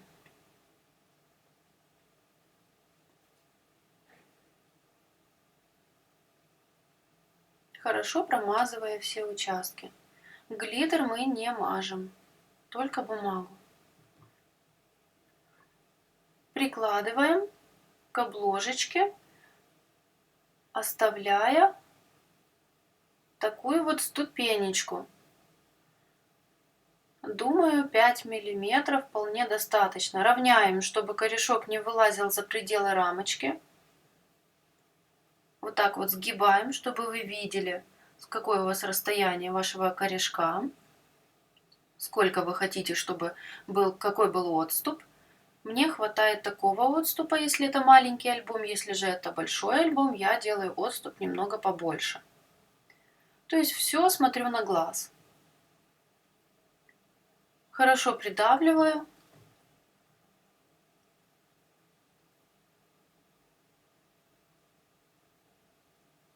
Еще раз все проверяю.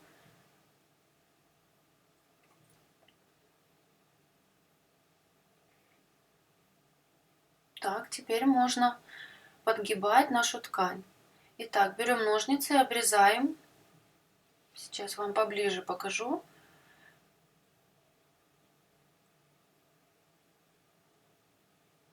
Обрезаем вот так вот лишний кусочек ткани, но не дорезая до самого края. То есть вы оставляете около 2 мм от краешка. Вот так срезаете наискосок. У вас должно остаться такое вот маленькое, как сказать, ушко, что ли, расстояние. Теперь смазываем клеем нашу обложку. По глиттеру тоже, кстати, можно мазать этим клеем, к нему все приклеится. Подгибаем теперь вот так наш этот уголочек, но не сильно, и натягиваем на обложку. При этом протягивая остаток ткани. Вот меня не устраивает, например, что оно загнулось и как бы какая-то пупырка там видна, так что нужно снова переделать, подтянуть, чтобы у вас не было никаких бугров, и чтобы этот уголочек, где ткань натягивается, был идеально обтянут. Вроде все хорошо, теперь можно подровнять. Еще немножко я подклею. Вот так, все ровненько. Теперь я фиксирую маленьким биндером, таким образом, чтобы оно прихватилось. Точно так же я поступаю с нижней частью обложки. Показываю еще раз. Подрезаю ткань, не дорезая до конца.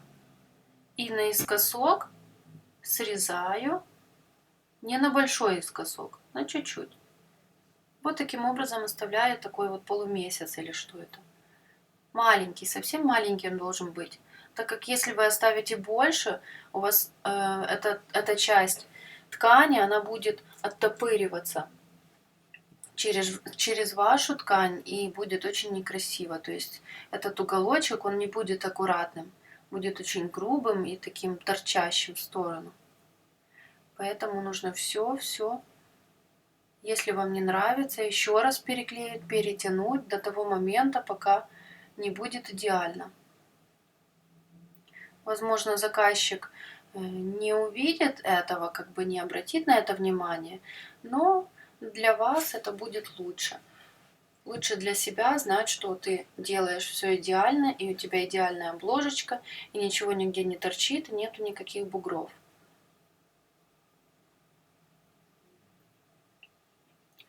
Я еще раз перетягиваю, потому что меня это не устраивает.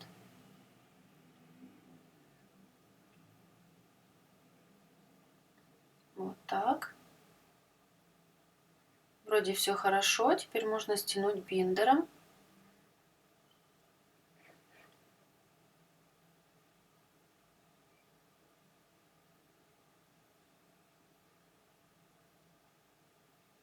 Теперь наша обложечка готова к прострочке.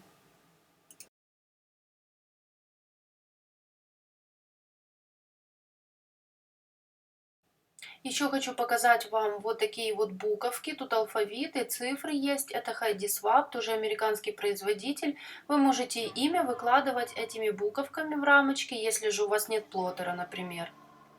Также есть множество разных других алфавитов. Есть и вот такими кубиками, есть и золотыми буквами, вот такими. То есть уже на ваш вкус. Все магазины я предоставляю списки. Ложим нашу обложечку, переворачиваем, таким вот образом ее ставим, снимаем биндер. Отступ от края я делаю около 3 мм. Можно меньше делать, можно больше, как вам больше нравится. Мне кажется, 3 мм это самый оптимальный вариант. На любой формат, на любой размер альбома. Как видите, у меня производственная техническая машина. Она с легкостью справляется с любой толщиной картона, но обычной машинкой, которая домашняя, можно точно так же хорошо прошить обложечку. Главное, чтобы картон не был слишком толстый.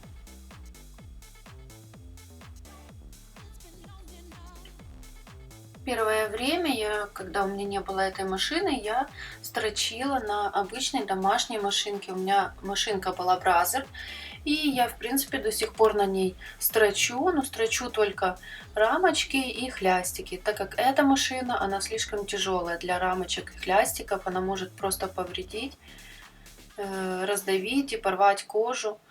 То есть она для таких легких тканей и материалов она не рассчитана. На уголках мы аккуратненько по одному стежочку разворачиваемся и продолжаем дальше строчить. В обложке я точно так же использую стежок 3,5 мм.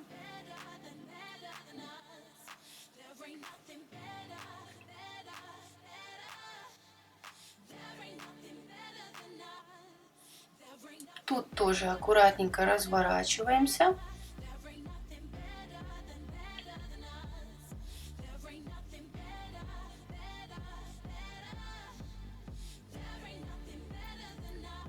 И заканчиваем строчить первую часть нашей обложечки. Точно так же вы должны попасть в самый первый стежочек, в дырочку. Если морщится, предварительно нужно разгладить обложку, не вынимая иголки. Подняв лапку, но не вынимая иголки. На видео это видно. Обрезаем ниточку, точно так же вытягиваем ее и завязываем узелочек. Вот, как видите, все хорошо прострочено, прошито. Одна часть обложечки у нас готова. Итак, первая часть обложки готова. Мы тут вытаскиваем ниточки, делаем узелки. Когда завязали уголок, лишнюю нить не обрезайте, просто приклеите ее к обложке с помощью клея. Первая часть обложки у нас готова. Теперь можно приступить к ее оформлению. И только тогда мы будем крепить уже вторую часть обложки.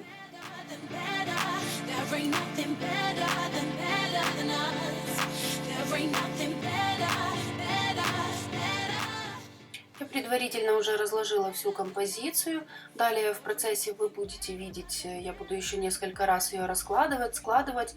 Вот так будет выглядеть обложка. Данный дизайн я уже утвердила у заказчицы.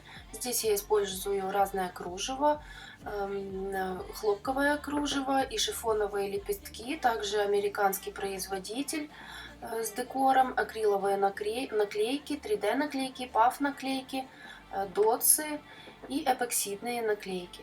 Рамочку шейкер я еще не заполняла пайетками и не крепила, так как у меня под рамочкой будет размещаться кружево. Для начала нам нужно закрепить именно его. Начинаем с самого низу, крепим самое нижнее кружево.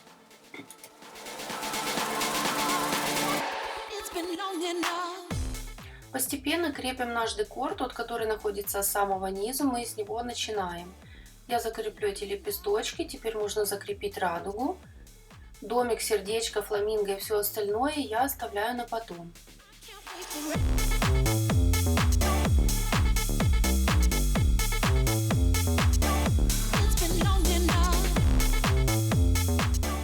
Мы закрепили эпоксидные сердечки наши. Как видите, рамочка не закреплена. Теперь разбираем композицию, идем гладить наше кружево. Вот эти лепесточки. Лепестки проглажены, можно их закрепить. Закрепили. Теперь снова собираем нашу композицию.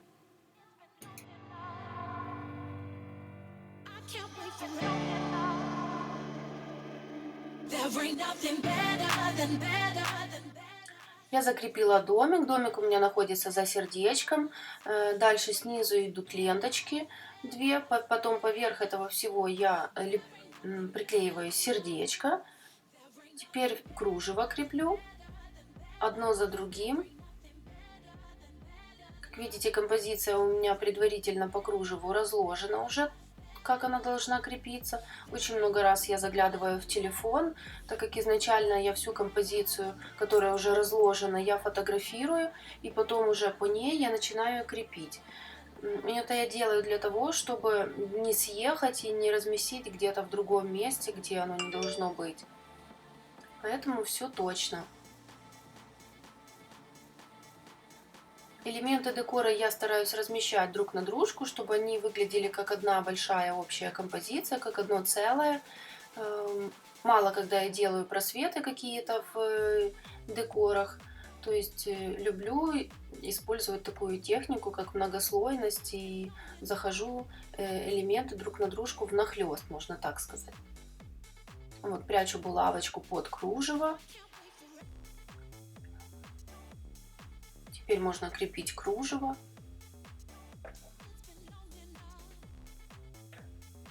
Когда наше базовое кружево и другое оформление уже закреплено, мы можем приступать к шейкеру. Берем пайеточки. Я очень люблю вот эти розовые цветочки, звездочки. И вот эти очень люблю пайетки. Это американский производитель. Также частенько захожу в магазин Монпасье, там очень много разных и пайеток, и бусинок, и элементов для создания подвесок и прочего. Возьму немного таких пайеток, коричневые я использовать не буду, только золотые и бежевые. Наши пайеточки засыпаны, можно приклеивать рамку. Для начала нам нужно приклеить пластик. Смазываем ту строчку, которую мы сделали, вот эти две строчки, 1 мм до края вы не домазываете.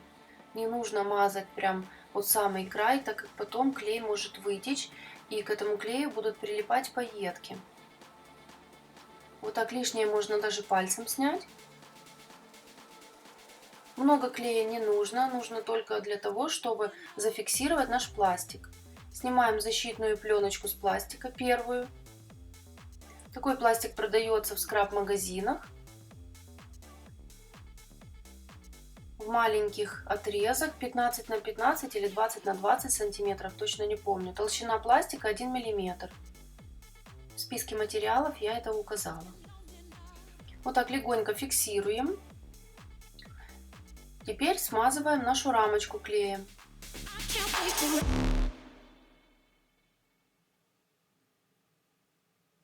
Точно так же до центра не домазываем. Больше клея наносим, чем на обложку. Можно нанести хорошим таким шаром, ближе к краям рамки, не к центру, а к краям. И посерединке. Хорошенько смазываем рамочку.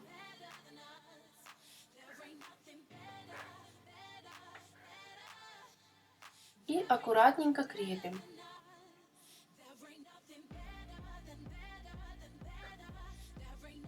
Снимаем второй защитный слой с нашего пластика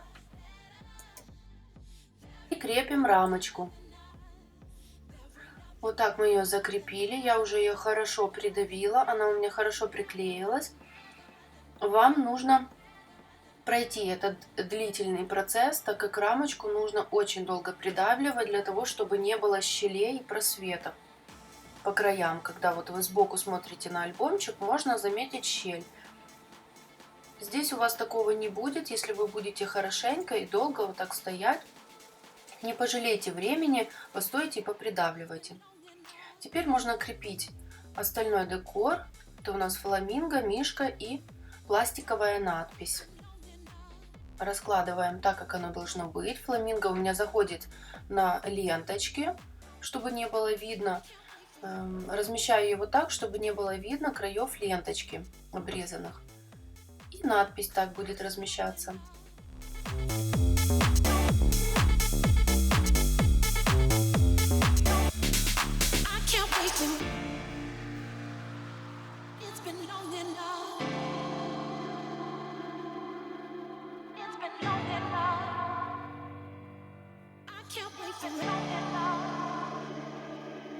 There ain't nothing better than better than better. There ain't nothing better than us. There ain't nothing better, better, better. There ain't nothing better than us. There ain't nothing better than better than better. There ain't nothing better than us. There ain't nothing better, better, better. There ain't nothing better than us. There ain't nothing better than better than better than better than better than better than better than better than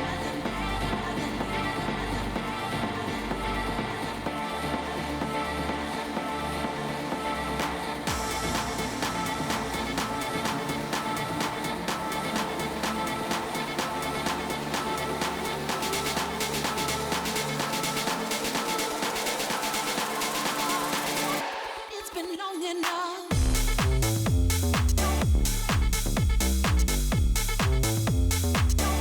It's been long enough.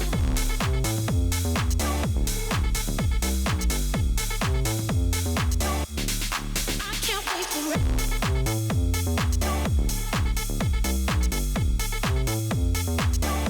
It's been long enough.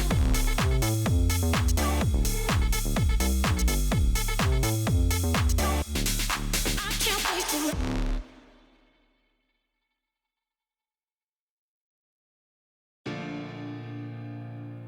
It's been long enough. It's been long enough. I can't wait for it. There ain't nothing better than better than better. There ain't nothing better than us. There ain't nothing better, better, better. There ain't nothing better than us. There ain't nothing better than better than better. There ain't nothing better than us. There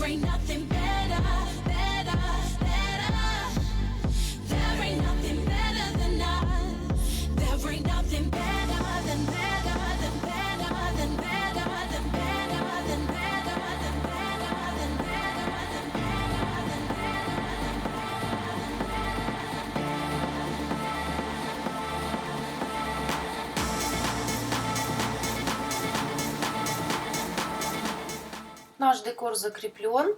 Теперь можно крепить вторую часть обложки. Смазываем клеем корешок. Вот эту часть бумажную. Глиттер можем не мазать, это не обязательно. И точно так же, как и переднюю крышечку, приклеиваем.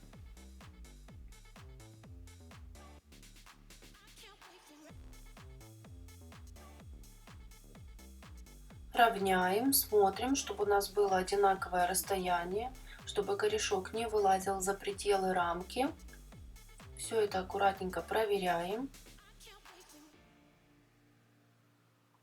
Клей у нас хороший, он быстро не засыхает, поэтому дает возможность нам немного так поздвигать корешок и рамочку и поставить так, как нам нужно.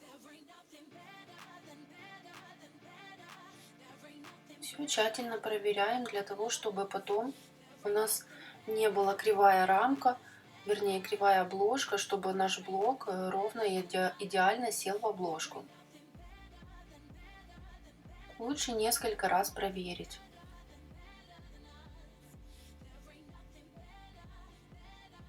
У меня вроде все хорошо, можно фиксировать.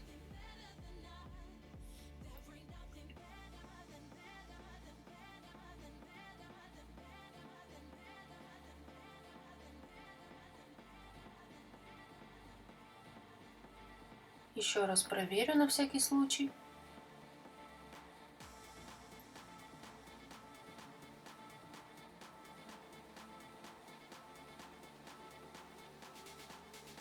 Обрезаем хвостики, так как я уже показывала ранее.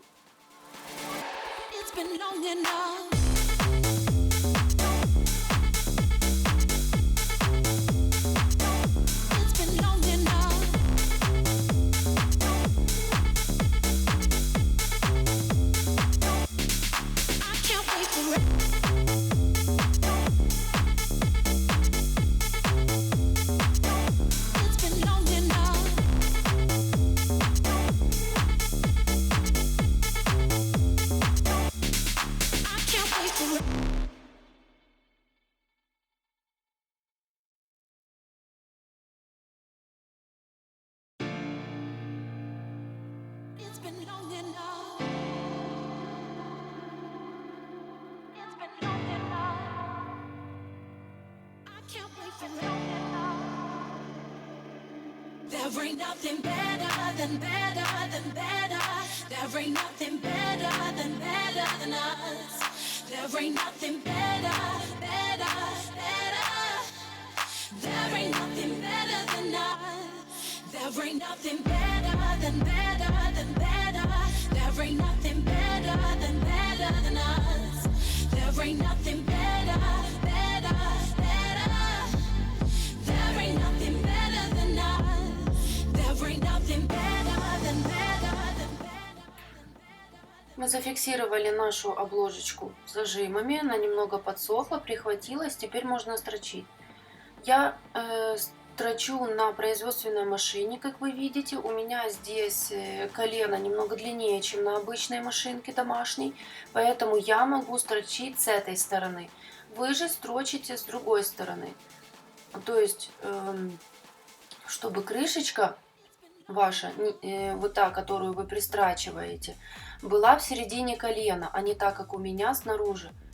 То есть корешок и лицевая часть, передняя часть крышки будет у вас с другой стороны.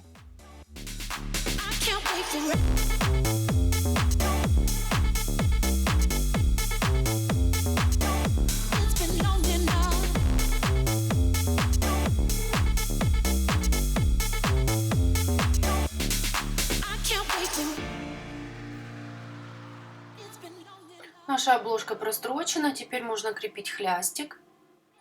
Хлястик крепим вот таким образом.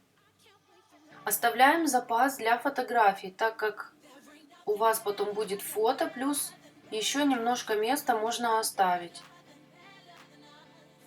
Вот таким образом. То есть запас должен быть шире, чем ваш корешок. Хлястик я буду крепить таким вот образом. Эту часть я приклеиваю. Часто я хлястик креплю с петелькой, как вы уже видели, тоже очень удобно. Завернул хлястик и братцами прикрепил. В этот раз я сначала клеем приклеиваю предварительно, так как у меня будут использоваться два вида братцев.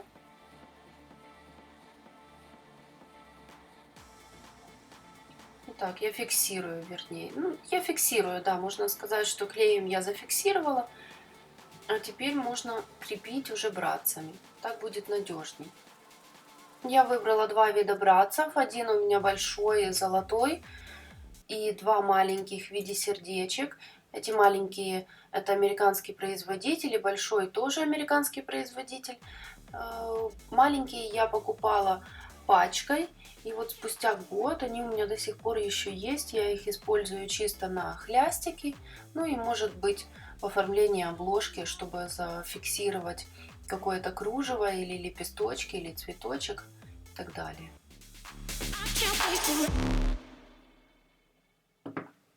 Фиксируем братцы.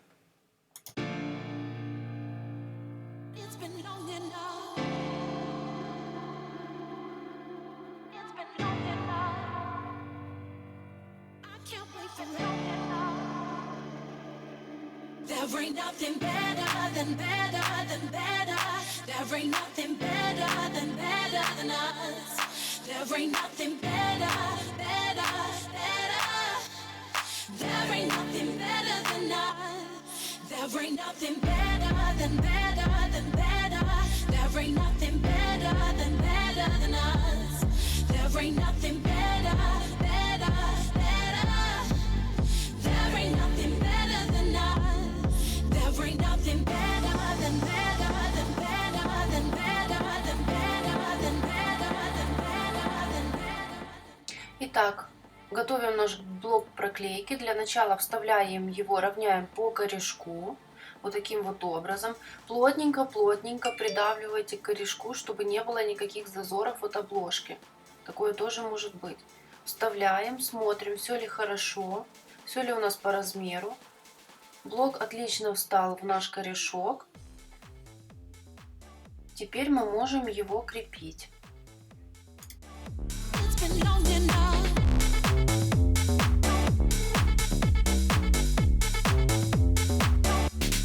I can't wait for it. Не вытаскивая блок, открываем нашу крышечку альбома. И вот так рукой поддерживаем и хорошенько промазываем клеем. Клей у меня дракон, я вам уже его показывала ранее, в начале. Хорошо промазываю, особенно в этой зоне, где у нас корешок. По всем краям хорошенько каждый край промазывайте. Но не слишком много клея, чтобы он потом не вытекал у вас из-под бумаги. Вот таким образом, такими движениями я наношу клей по всем краям. Доходим до центра, и там, где у вас шейкер, эту зону вы не смазываете. Почему? Потому что дракон, он такой немного коварный клей, можно так сказать. На подложке у меня бумажка тоненькая, меньше, чем 220 грамм. И поэтому я тут не смазываю, так как может повести бумагу, и бумага внутри шейкера может поморщиться. Мне это не нужно. Лучше не домазать, это ни на что не повлияет. Главное, чтобы по краям вы хорошо промазали клеем. Теперь аккуратно придавливайте пальцем. При этом ваш блок, смотрите, чтобы блок стоял четко в корешке, чтобы не было никаких там зазоров и чтобы не было расстояния. Придерживайте его. Постоянно следите за тем, чтобы блок был ровненько вставлен. It's been long enough.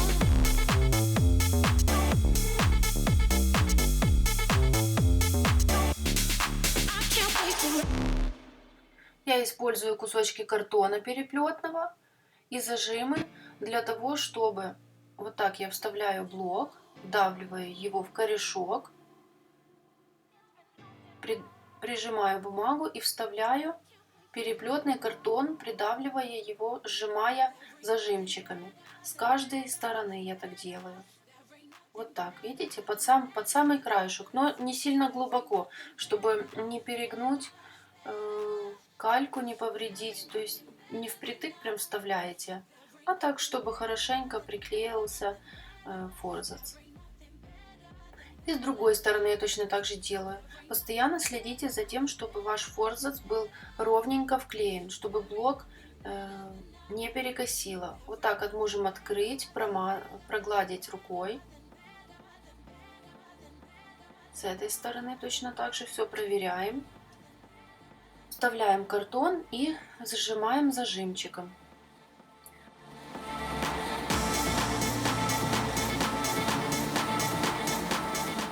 Зафиксировали, теперь можно открыть наш альбом и вот здесь хорошо промазать рукой, посмотреть, чтобы нигде наш форзац не отошел, чтобы не было никаких выемок, чтобы наша бумага не отходила. Так как этот клей не сразу высыхает, я уже говорила об этом, может быть такое, что ваша бумага может отойти в каком-то месте.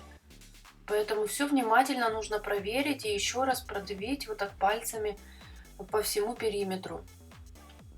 Теперь открываем сзади наш альбомчик. У вас тут такой один корешок остается. Мы его приклеиваем к блоку. Промазываем. Приклеиваем.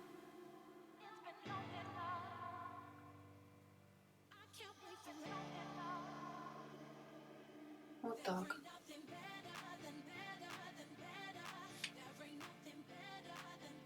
Теперь пальцем поддеваем наш последний форзац и точно так же аккуратно промазываем. Уже можем по всему листку. У нас тут шейкеров нету. Можно по всему листку промазать клеем.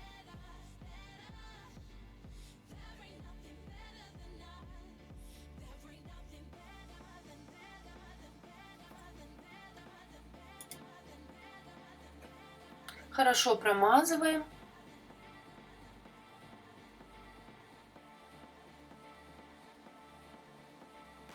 И точно так же фиксируем заднюю крышку, как и переднюю. Хорошо подтягивайте блок в корешок. Не забывайте об этом, так как заднюю крышку, когда приклеиваешь, может быть такое, что будет зазор внизу и расстояние. Хорошо вдавливайте блок в корешок. И уже тогда приклеивайте всю страницу. Вставляем точно так же наш картон. Вот так продавливайте. Не нужно полностью раскрывать альбом. В полуоткрытом состоянии приклеивайте задний форзац. Уже потом, когда он будет приклеен более-менее, можете его так немного открыть. Хорошенько все фиксируете руками.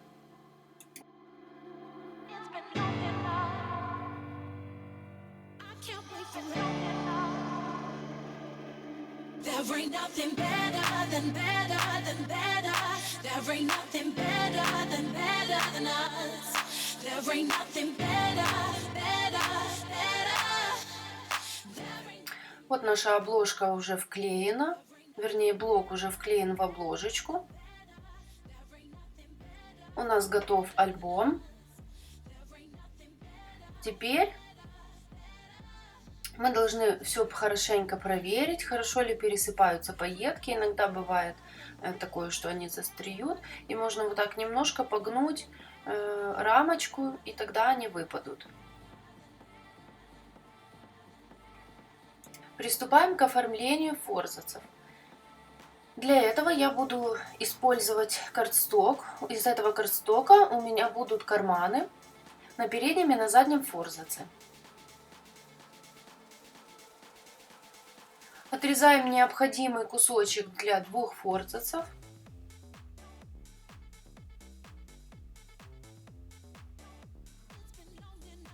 У меня это будет по 3 кубика. То есть я этот лист делю пополам. Вторую часть я оставляю, так как у меня будет еще большой альбом 30 на 30, и как раз для 2 кармашков мне вполне хватит этого кусочка. Этот кусочек для нашего альбома мы обрезаем под тот размер, который нам нужен. Если у нас обложка 21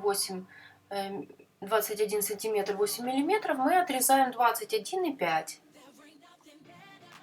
Для того, чтобы наши карманы не были впритык к обложке. Чтобы по пару миллиметров было расстояние. Так намного эстетичнее выглядит. И аккуратнее, конечно же. Проверяем на всякий случай.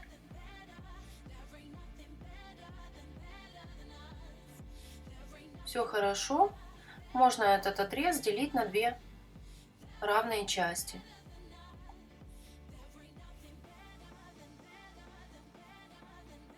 Cardstock это также американского производителя. Вот таким образом. Теперь можем скруглять наши уголки с 2 сторон. Вы можете и с 4 сторон скруглять. Я так, в принципе, тоже когда-то делала. Также вот такой вот дырокол. Ну, это по желанию. В принципе, в этом дыроколе нет особой такой необходимости. Некоторые мастера используют для вот этих прорезов дырокол в виде круга. То есть они вставляют этот дырокол и просто обрезают полукругом. Так, в принципе, тоже можно. Вот этот дырокол я вам уже показывала. Ним тоже можно скруглять кардсток, бумагу. А вот картон переплетный он не возьмет. Разве что если тот картон будет 1 миллиметр толщиной. Я когда его купила, я об этом не подумала, конечно. Уже по факту поняла, что мне нужен все-таки крокодайл.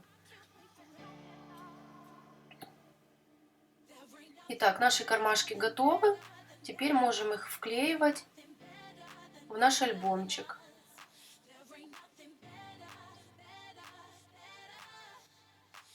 Хорошенько промазывайте края кармашков. Особенно на вот этих вот сгибах, там где скругленные уголки, там очень хорошо промазывайте. Для того, чтобы потом эти уголки были прочные, хорошо приклеены к обложке.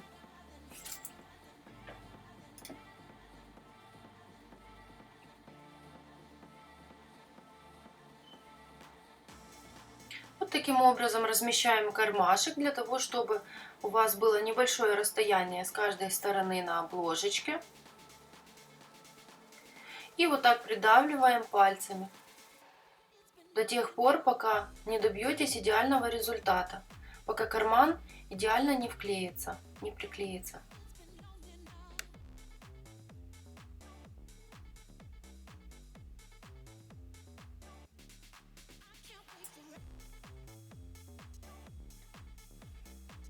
Можно зажать уголки зажимами, оставить на некоторое время. Вот тут у нас остается корешочек, который отклеивается. Нам нужно его приклеить аккуратненько. Вот таким образом. В полузакрытом состоянии альбома вы приклеиваете этот корешок.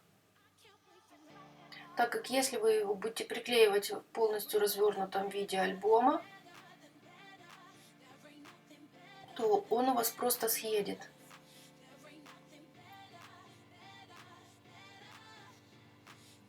Вот так, полуоткрытое состояние альбома, и вы аккуратно рукой проглаживаете этот корешок до тех пор, пока он не вклеится.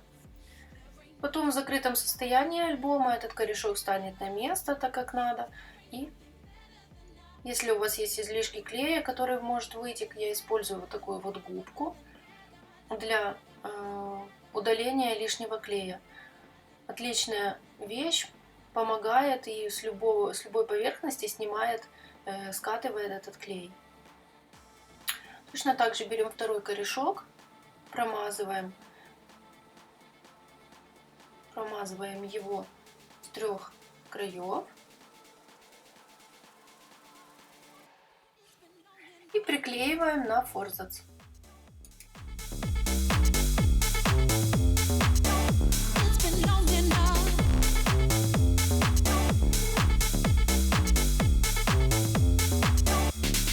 I can't wait for it.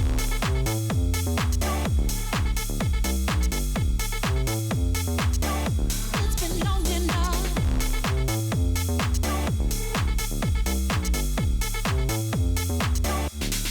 I can't wait for it.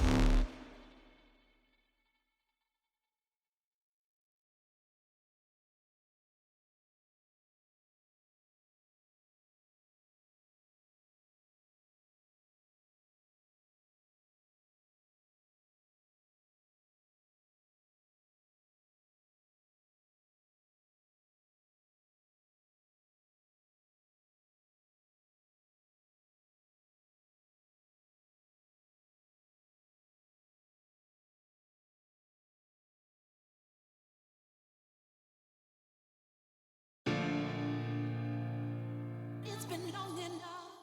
Итак, мы на финишной прямой, наш альбомчик готов. Теперь приступаем к изготовлению конвертов. В этом альбоме у меня будет 3 конверта, 2 маленькие для бирочки и локона и 1 большой для письма в будущее от родителей. Для маленьких конвертов я использую бумагу 15 на 15 сантиметров.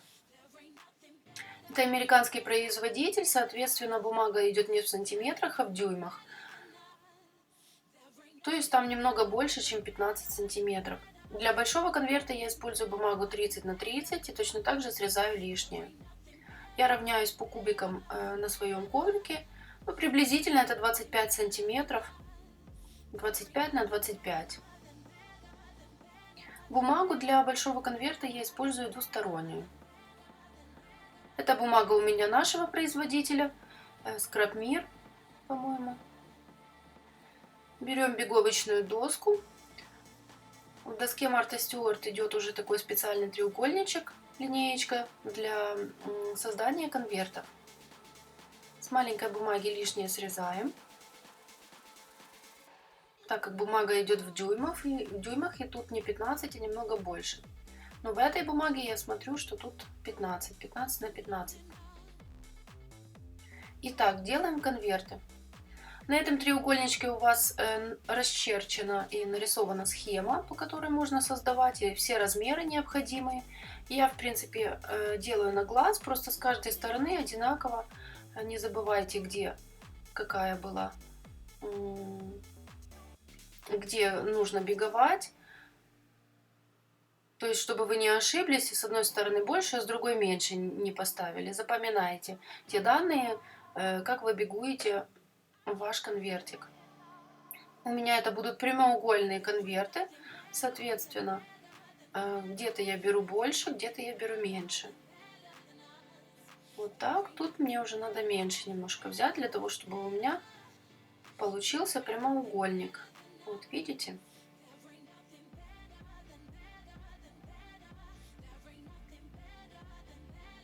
Вот так. Все сравнили, все проверили.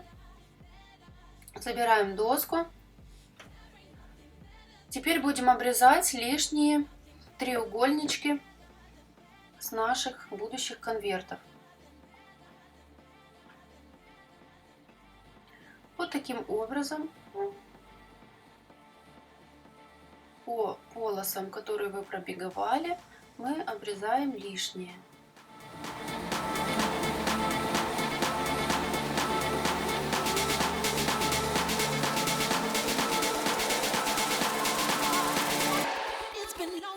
Когда все лишнее обрезали, берем наш скруглитель и скругляем ту сторону, которая шире, только один треугольничек. Второй мы не трогаем. Вот таким образом. Мы скруглили, один конверт у меня уже готов большой. Вот у вас получаются такие будущие конвертики. Сгибаем. Сначала боковушки мы сгибаем. Вот так. И теперь нижняя часть, которая у нас скруглена. Теперь промазываем клеем. Но вы должны проверять, чтобы сначала сгибаете, проверяете и смотрите, где вам нужно намазать клея, чтобы вы не вышли за пределы. Вот таким образом. И вот так приклеиваем. Теперь сгибаем верхнюю крышечку конверта, берем уголочки. Очень люблю использовать уголки в изготовлении конвертов, быстро и удобно. Вот так вставили уголочек и приклеили его. Ваш конверт готов.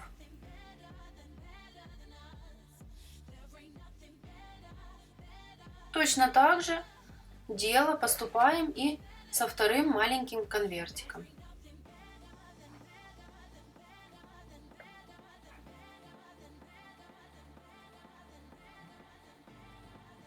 Вот так сгибаем.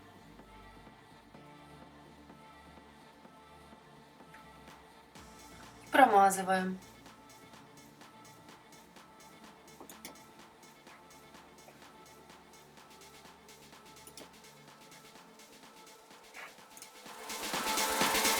It's been long enough.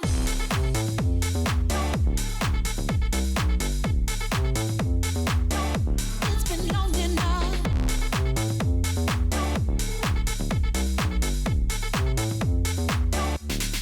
I can't wait for it.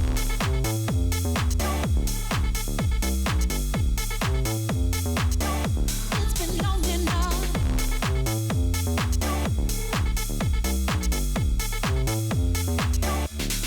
I can't wait for it. It's been long enough. Конверты готовы, теперь нужно их вклеить в наш блок. Конечно, вы можете конверты вклеить и перед тем, как вклеивать ваш блок в обложку. То есть, в принципе, можно и так сделать. Разницы особой никакой нету. Это уже по желанию.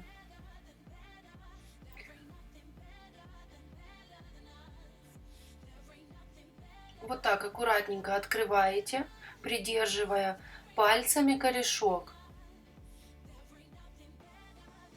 Не нужно разламывать, выламывать. Все делайте аккуратно. Промазываем наши конверты. Конверты, в принципе, я конверты креплю и на двухстороннюю клейкую ленту. Но я уже говорила, что она у меня закончилась, поэтому я буду клеить на клей. Лентой намного быстрее это получается, и она моментально фиксируется. Но, еще раз повторюсь, если на клейкую ленту, то у вас не будет возможности подровнять ваш конвертик, если вы его, например, криво наклеили. А клеем можно немного сдвинуть в сторону и поставить туда, куда вам нужно. Смазываем второй конверт клеем. I can't wait for it.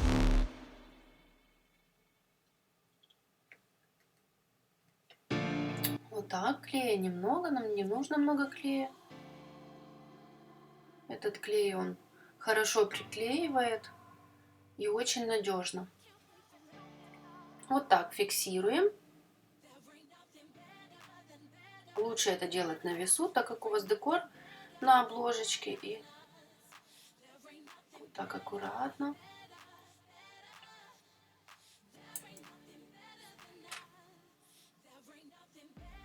Аккуратно приклеиваем конверты. Вы это можете делать и перед тем, как вклеивать блок в обложку. Разницы здесь нет. Теперь вклеиваем большой конверт. Точно так же промазывая его клеем.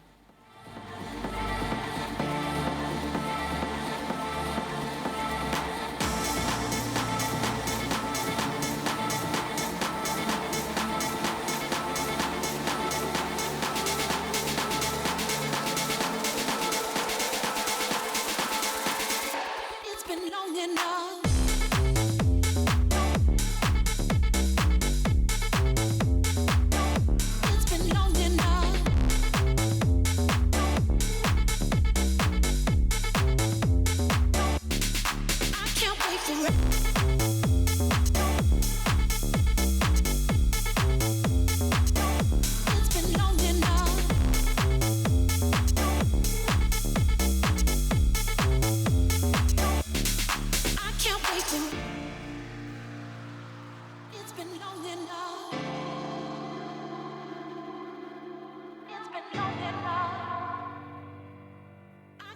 There ain't nothing better than better than better. There ain't nothing better than us. There ain't nothing better, better, better. There ain't nothing better than us.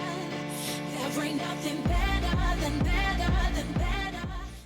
Итак, финишный штрих в оформлении нашего альбомчика. Я использую Glossy акцент, буду покрывать фламинго и надпись Dream.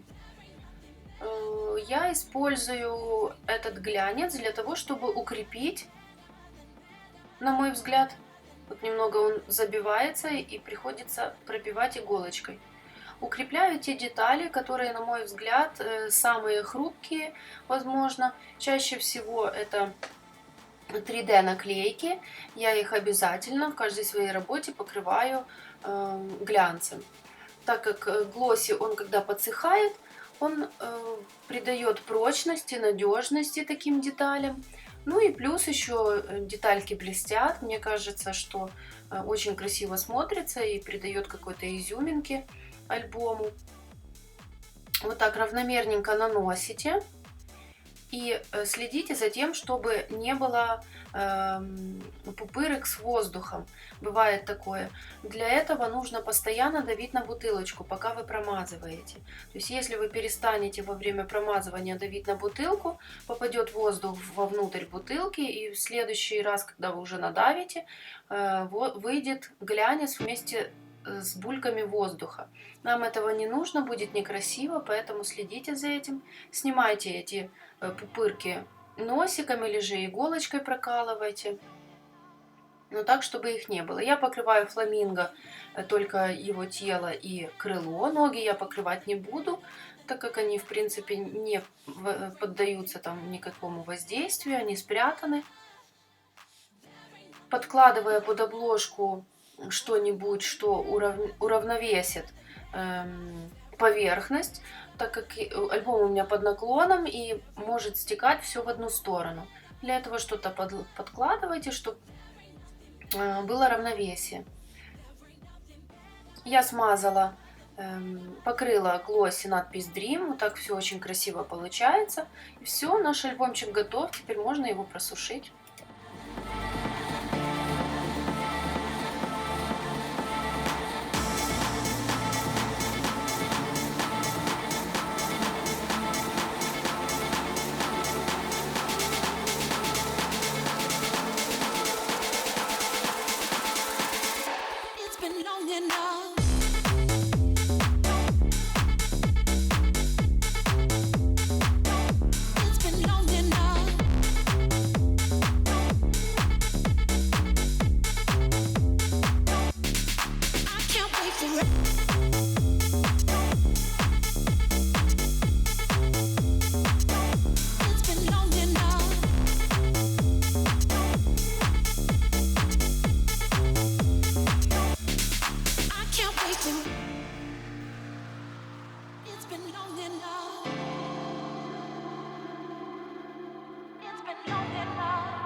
There ain't nothing better.